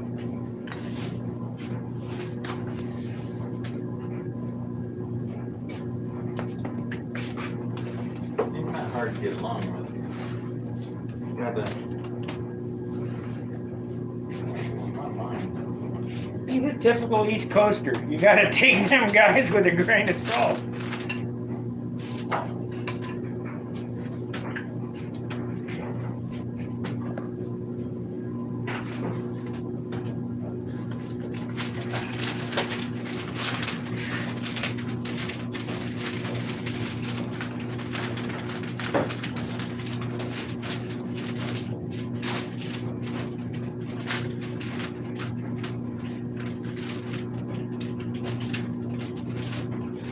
I'm hoping Wendy comes back.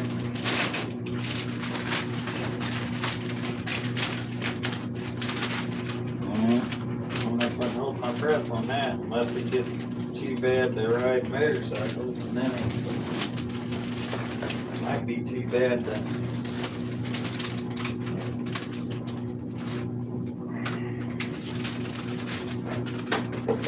Well, there's two kind of motorcycle riders. Ones who have crashed and ones who are going to crash. And I bucked the system for so long.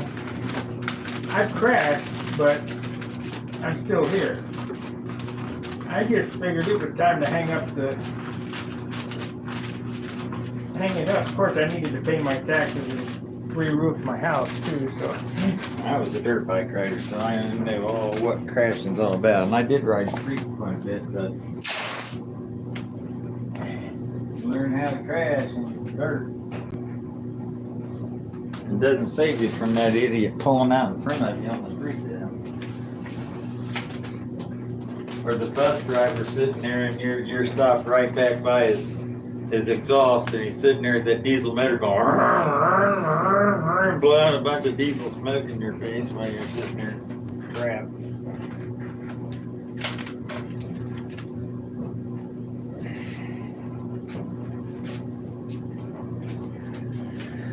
Okay, 18 watchers still. I guess the audio must be okay. Well, little things here, little there, little there, and it takes a half an hour to do each one.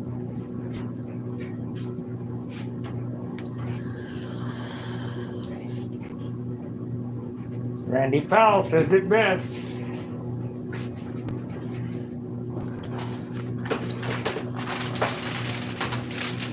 Paint job's never completed, it's only abandoned. Yep.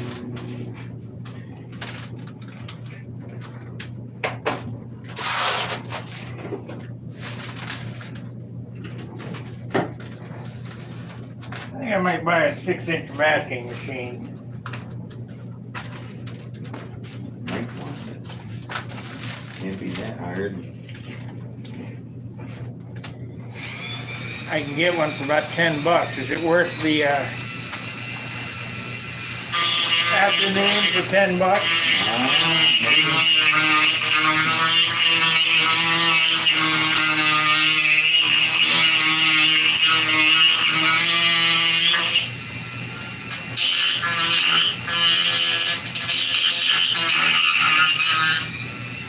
I have not the right tool for that yet. Use the bench grinder. Yeah, if I could get it in there, I'd use that 12-inch. Problem is, that stuff in there that I'm cutting on is maple. Mabel? It's maple. And I should have rounded those things off before I glued them in there, and I didn't.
Are we still under lockdown order, or do you think the Mexican place will be open today?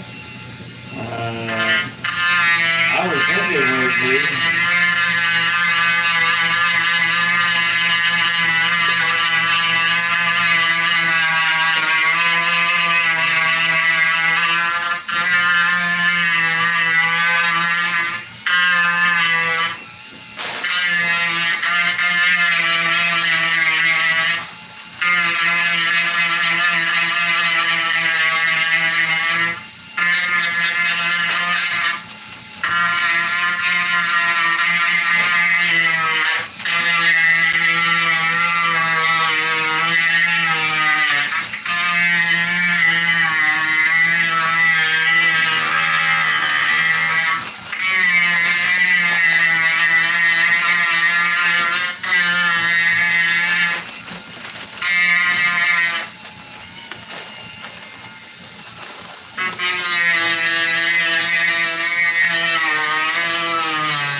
I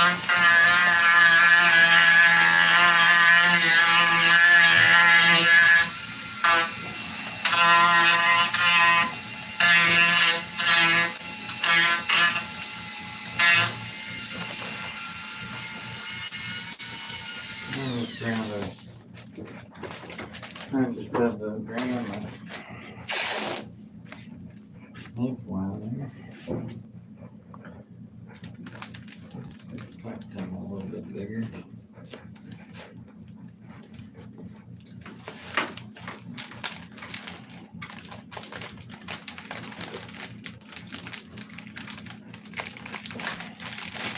Well, I guess I got the screen fixed because we haven't dropped once yet, so that's good. Is that thin paper? Yeah, they got two kinds of paper that they sell there. Yeah, it's thin. Why? Because you don't want to get the thick. Just in case, you say someday everybody won't hear about where you got that paper from. Yeah, they had. And they got two kinds of a thin and a thick, and the thick does not work well for our purposes.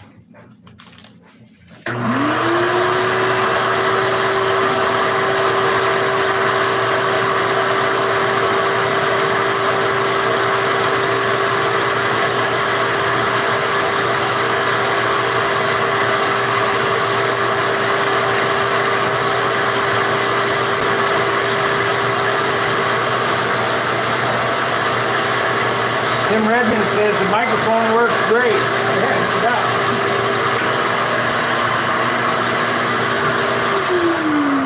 Use that shop vacs coming through loud and clear. Tim, you still flying my Continental XL?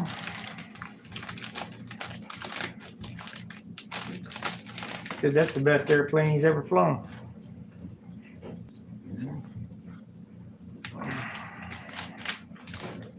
GeoXL Continental. No.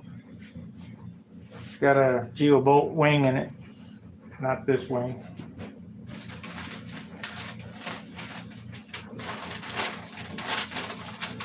TA-75.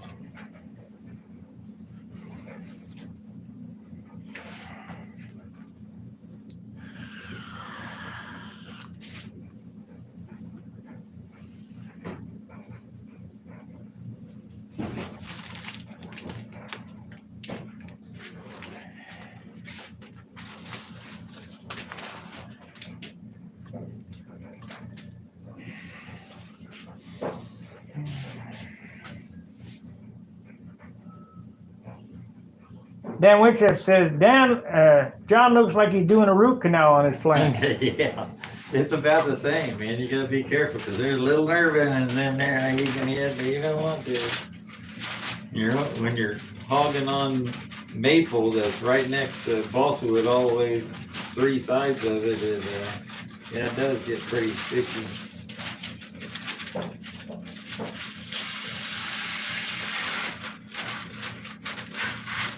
Yeah, I think I got it. Yeah, that's that paper. Yeah, that's the same stuff.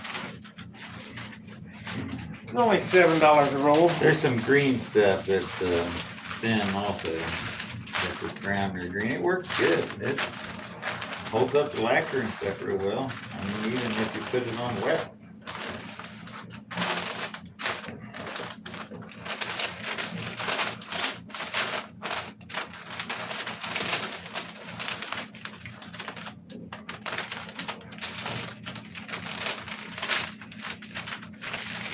But this is an art in itself. I know. Putting that paper on. You're good at it. Just takes time. You spend 3 or 4 hours, 5 hours taking all that crap off, and then, like you say, 30 seconds of painting. It'll probably take longer than after that because you got 2 or 3 colors, but still, it's the same 30 seconds for each color.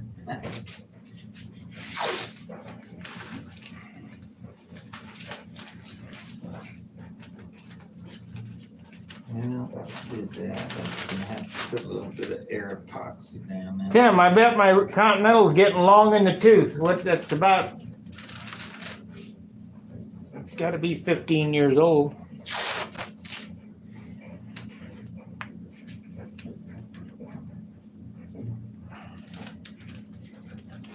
Time to do another freshen up on the paint job.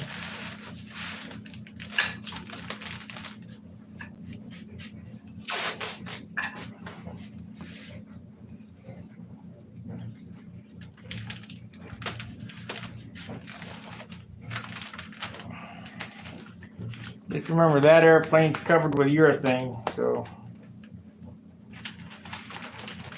the repair is a little tricky.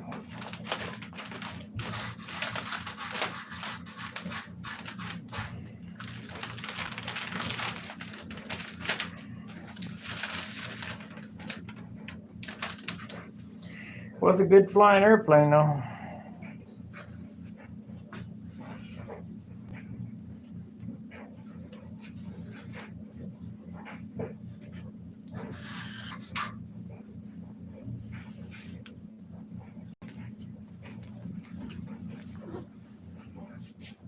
Okay, where am I gonna go from here? I guess do the fuselage top and then turn it over and do the bottom.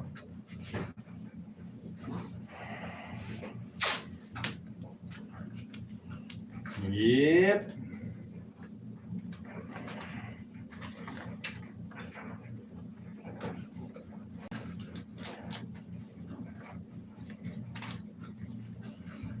Having fun yet? No.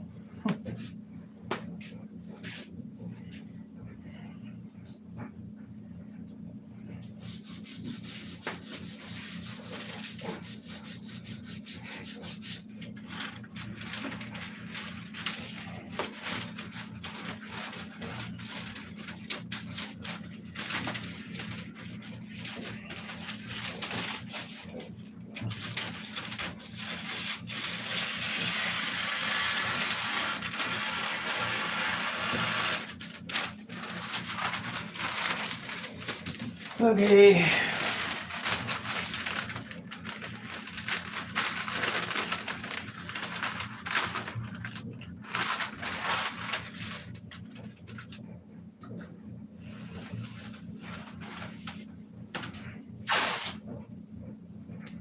Yeah, I can't do it.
And here I'm taping this off, and you said, well, no big deal. I got to do it all over again for a color change. Oh, goodness. Yeah. That's a fact, Jack.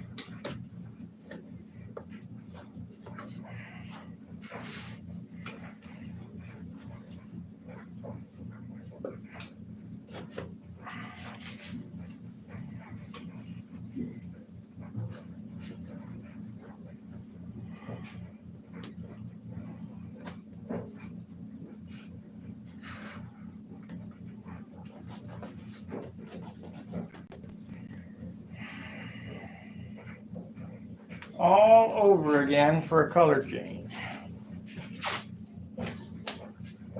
I think it'd be easier just to tape this all up than it would be to put paper on it.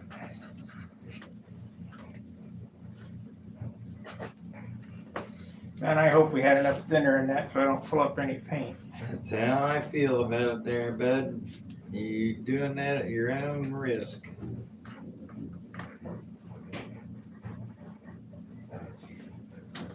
Put all that masking tape on there.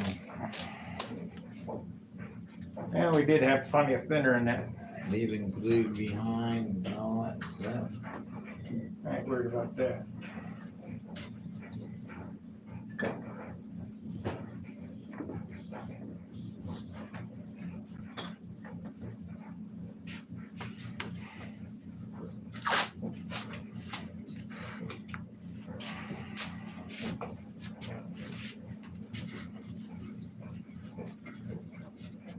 Putting all these wood filler pieces in here, and I'm gonna have to put air pucks down in here.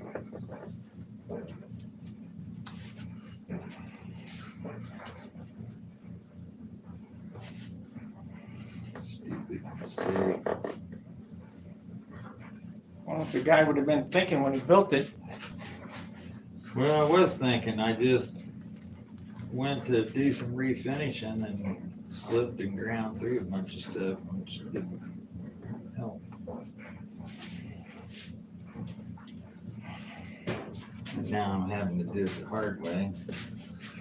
Well, you wouldn't have it any other way, would you? Hell no. Okay.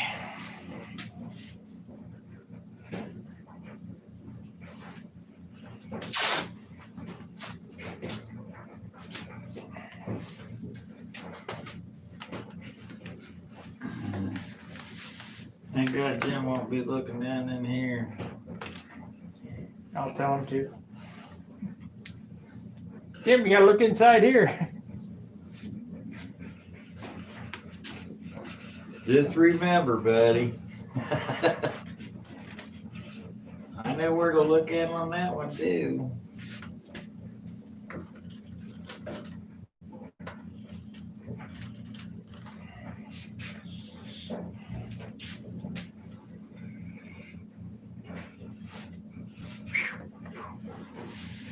Yeah, smooth pull on that one.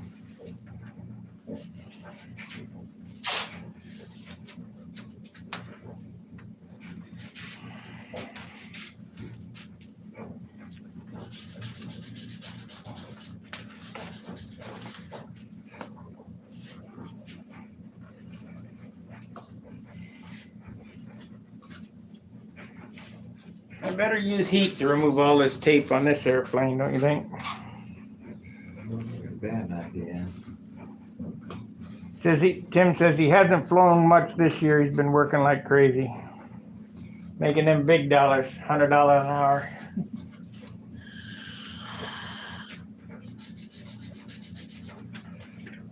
Nothing wrong with that. Make it while you can.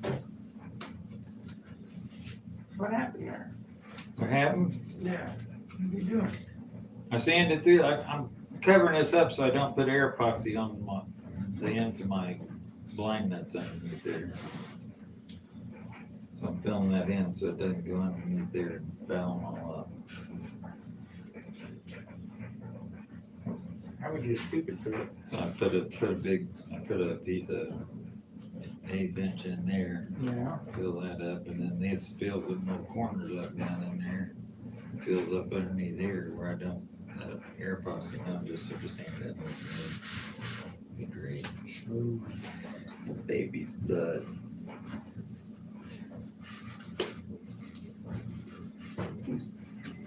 It'll be fine. You'll be fine.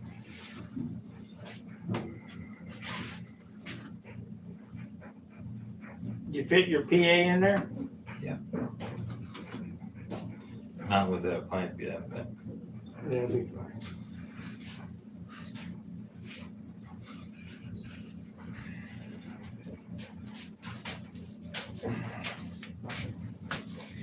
Let's see here. Nope, nobody said nothing recently here. Okay.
Nasty stuff.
I'm gonna try to get Voltsies again today, and he's still not open.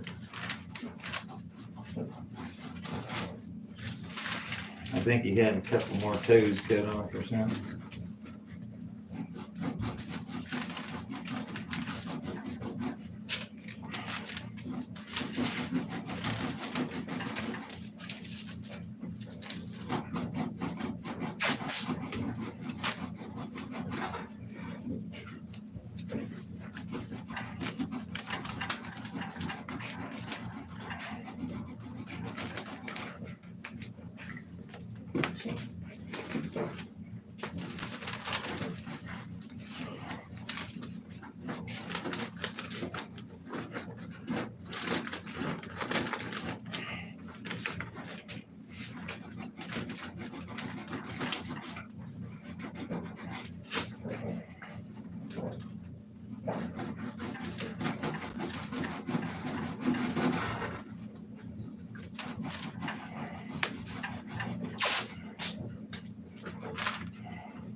You want to eat some Aztec food, man? Yeah, whatever. Something fast.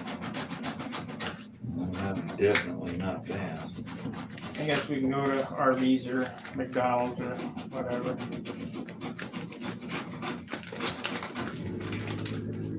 There's a lot of work I gotta do today. Yeah. I'll take more time on what meets the eye.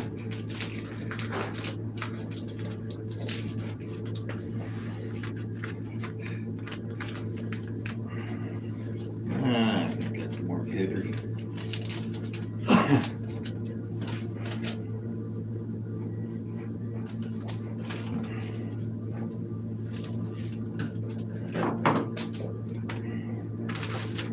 I got thinking about it. I'm gonna have to make a prop shaft extension for this. I think it's probably a different length, isn't it? Yeah, well, it's different. It's also got that big Oh, 5/16. 5/16 crankshaft in it. The 28.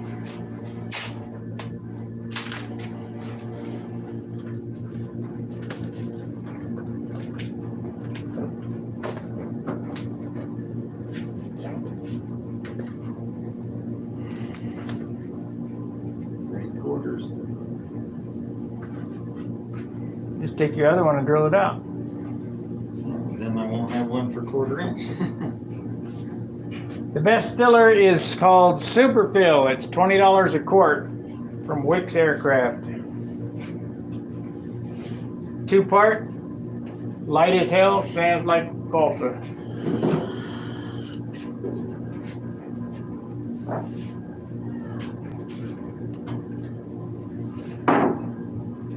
Looks like this. Yeah.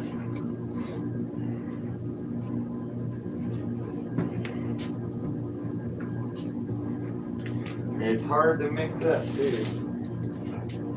Hard to mix up. I don't find it hard. Why do you say it's hard? It's stiff. It's it's not like mixing epoxy. It's thin. Or even a Bond is probably thinner than this stuff is when you mix it up. That's because it's old. When it's fresh, it's pretty pliable. Mine was just like this. It hasn't changed. You turn it upside down lately? Running now. Now I stir it all the way to the bottom most of the time.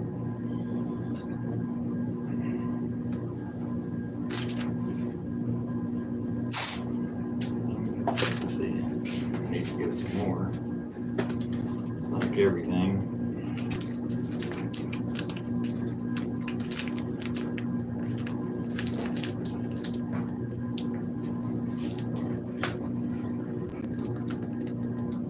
Boy, ammonia, boy, that's just smells like ammonia now.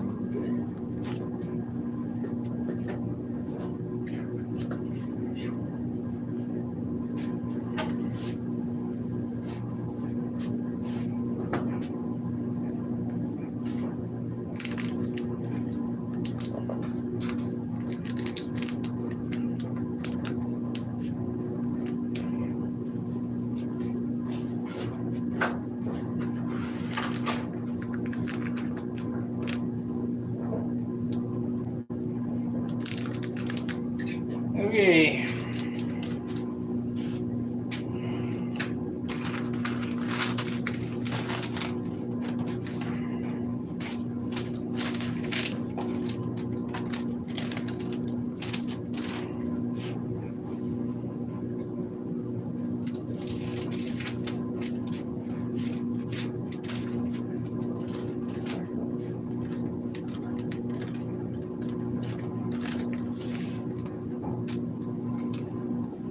Do not use the same stick to dip out of each container. Yeah. It will not make your day.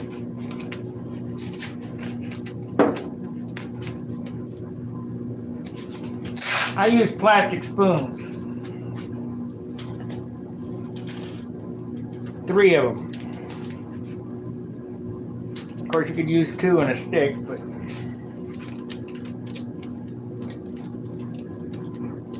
the reason I use spoons is you mix 2. Is it 2 to 1? Yeah, 2 of the big ones, or 2 of the blue to 1 of the white,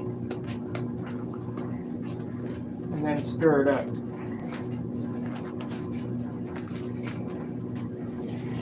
And it's the best filler moving. And if you buy it from Wix, you get a better deal. Yeah. Support Brodax, but they charge $20 for a little tiny thing. You get a whole quart for $20 from Wix.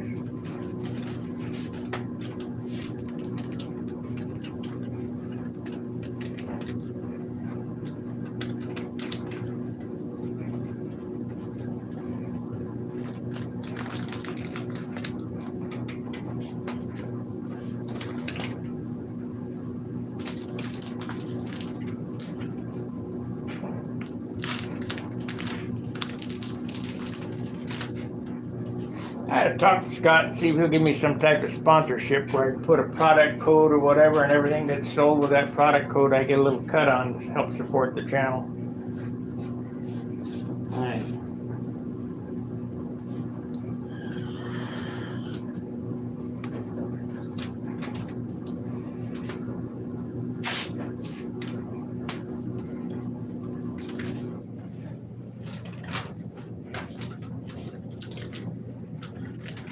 But as of now, I'm not sponsored by anybody.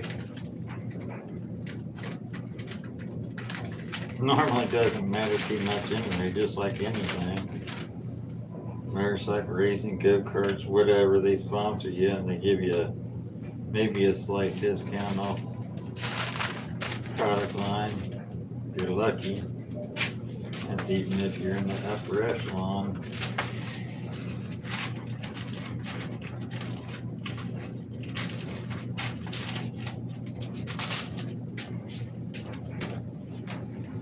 Go to the arts and crafts store. You'll find these, they're painters, spatulas. Come in different sizes. They're not very expensive, a couple bucks a piece. Get them in straight, curved. These are sort of flat with a large radius, about, I'm gonna say that's a little over ½ inch. About 5/8. This one's about a little less than 5/8. This one goes down to about 3/8 to ½ inch at the back. These are good for putting in fillets, different sizes. Smooshing this stuff around wherever you need to put it at. Of course, you pick your tool. Cake decorating. Yeah, cake decorating. I guess you could look for them in there.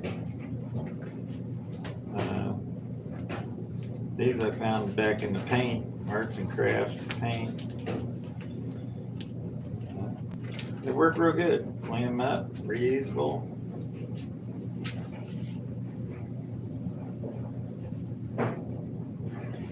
You can get them where they're flexible or where they're stiff.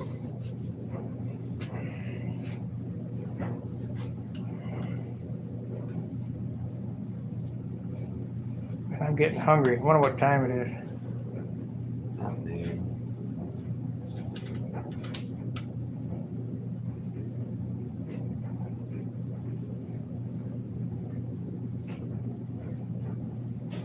Hey, here's what he said. Dan Winship says, unrelated to what you guys are doing, but how are the electric power planes progressing on the scene? They're doing rather well. As far as a sponsor, I will make you and John a bell crank. Oh, that'd be nice. Man, that'd be super. Thank you very much. I'll put that in my next airplane. You betcha. And it'll have a little, you got a logo? Are you using your old logo? Or you got a new logo or something that we could put a sponsor logo on the side of the airplane? Like Sparky's got Wicks because we've been getting our paint from Wicks and Stunt Hanger and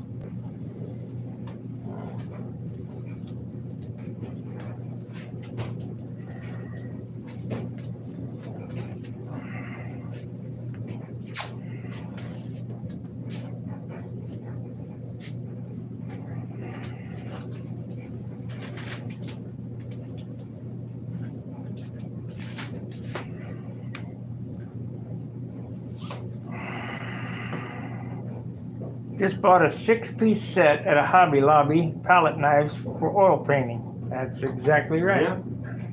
Yep. Works like a champ.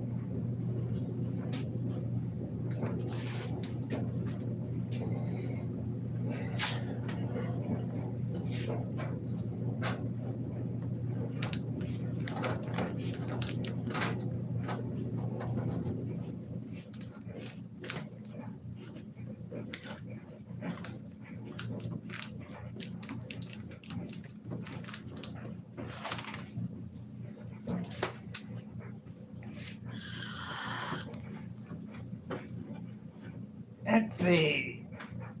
Is that the same stuff Brodeck and Aircraft spruce sell? Yes. I just happen to deal with Wicks Aircraft. Not making stuff for money, just for fun. Would love to transfer some of the success or some of the process to advance the hobby. That's what Dan said. Cool. Yeah, there are no finer bell cranks than that. Didn't you make kits or something in the past.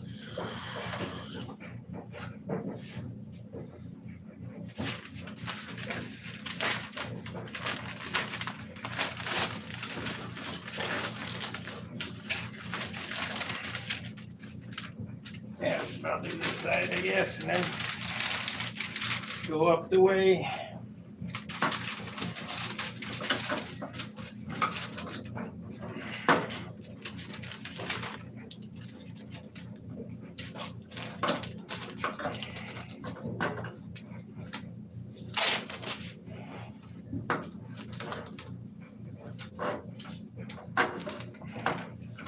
You ever watch Dan Winship's videos on lead out, wrapping, and pull test and all that stuff? Other than I have.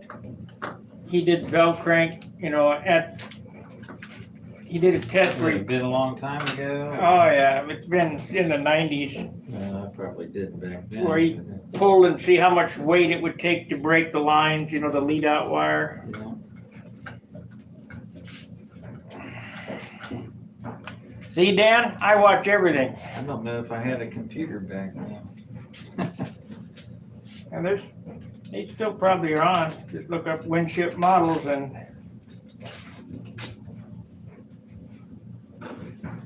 nothing goes away from the internet. Man, if it's on there forever. In the cloud. You want to know everything you're doing. Then some.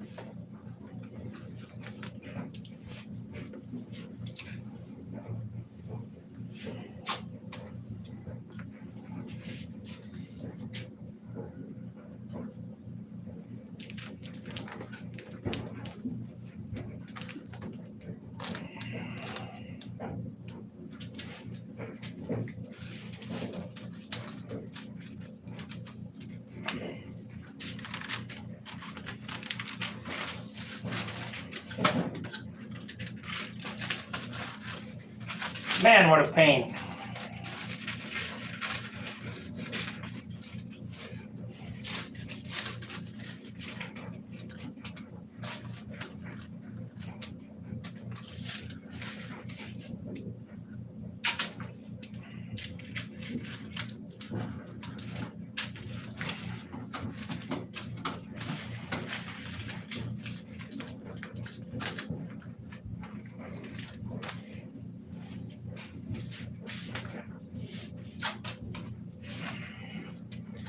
Oh man, getting old.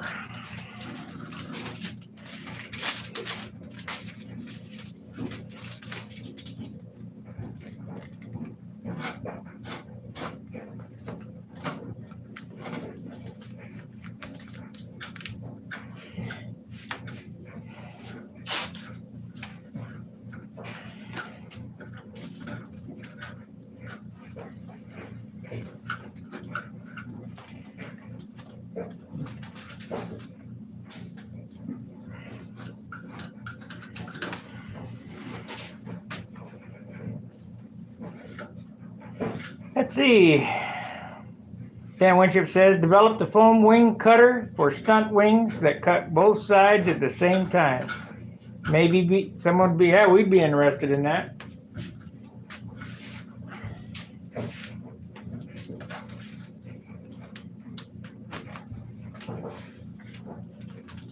Yeah, I got a feather cut machine.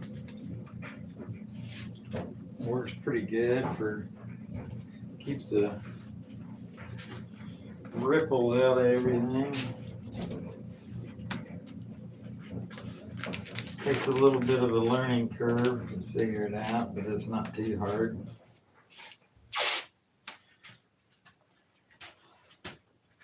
Seen this before. This is a 48, Dan, this is a 48 by 70 or 72 inch table here that we're working on. Figured at 48. Well, it might be 50 because of some wood around the edges of it, but got a piece of 3/8 or ½ inch plate glass for top underneath this padding.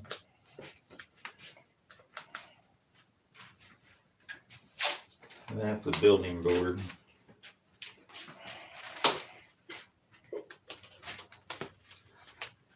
Nicest bench I've ever worked on.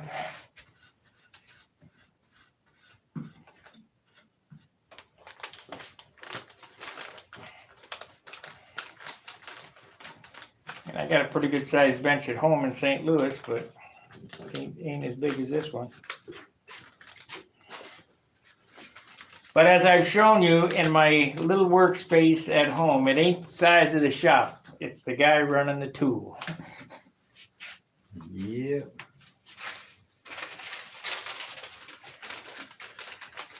Back in my young years, I built on a piece of ceiling tile that I had to put in the closet every night.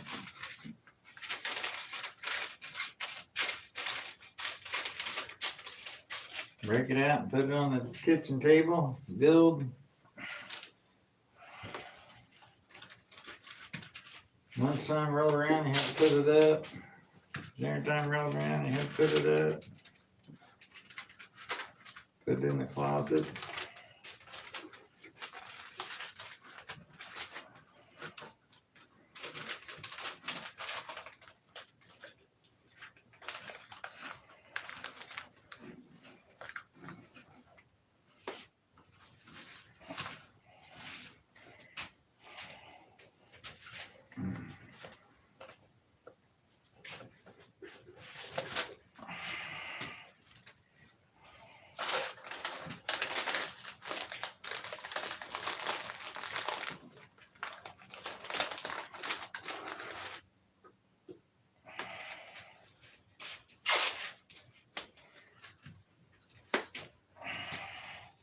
I better quit mucking with that, man. I'm gonna mess it up.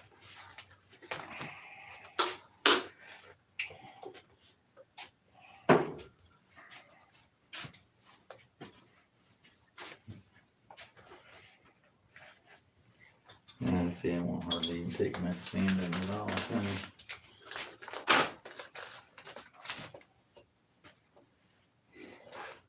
Needle valve's in a different location. I gotta change that too. Ain't nothing but a thing. Yeah, it's just one thing right after another though. Did you put these blocks in there? No, I used the other ones. Those are your motor pads. These aren't my motor pads. These go on top of those. Don't leave any marks up in here, did you? You put 2 sets in there? No, you got the aluminum plate and then there's I a got set another- of these that sit on top of Yeah, them. I got a set in there. The ones that were painted, those aren't painted. Okay.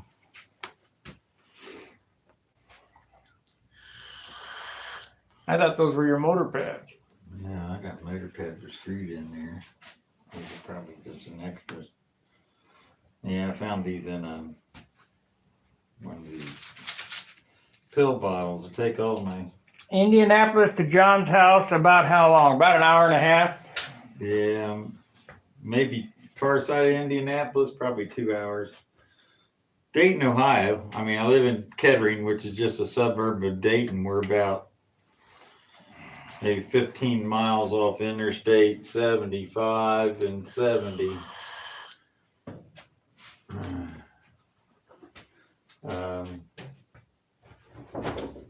Live south of Dayton.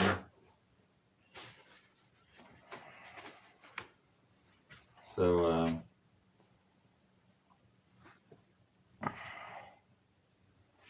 70 to 75 south.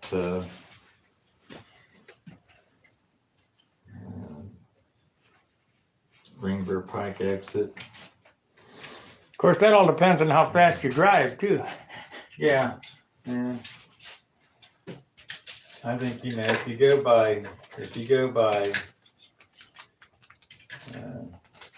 your phone app, I think they say it's like an hour and 45 minutes or something like that. Takes an hour and 15 minutes from here to Muncie. Yeah.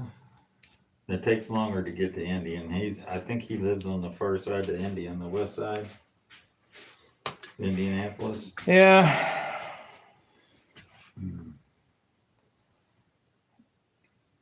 About 3 hours from Chris.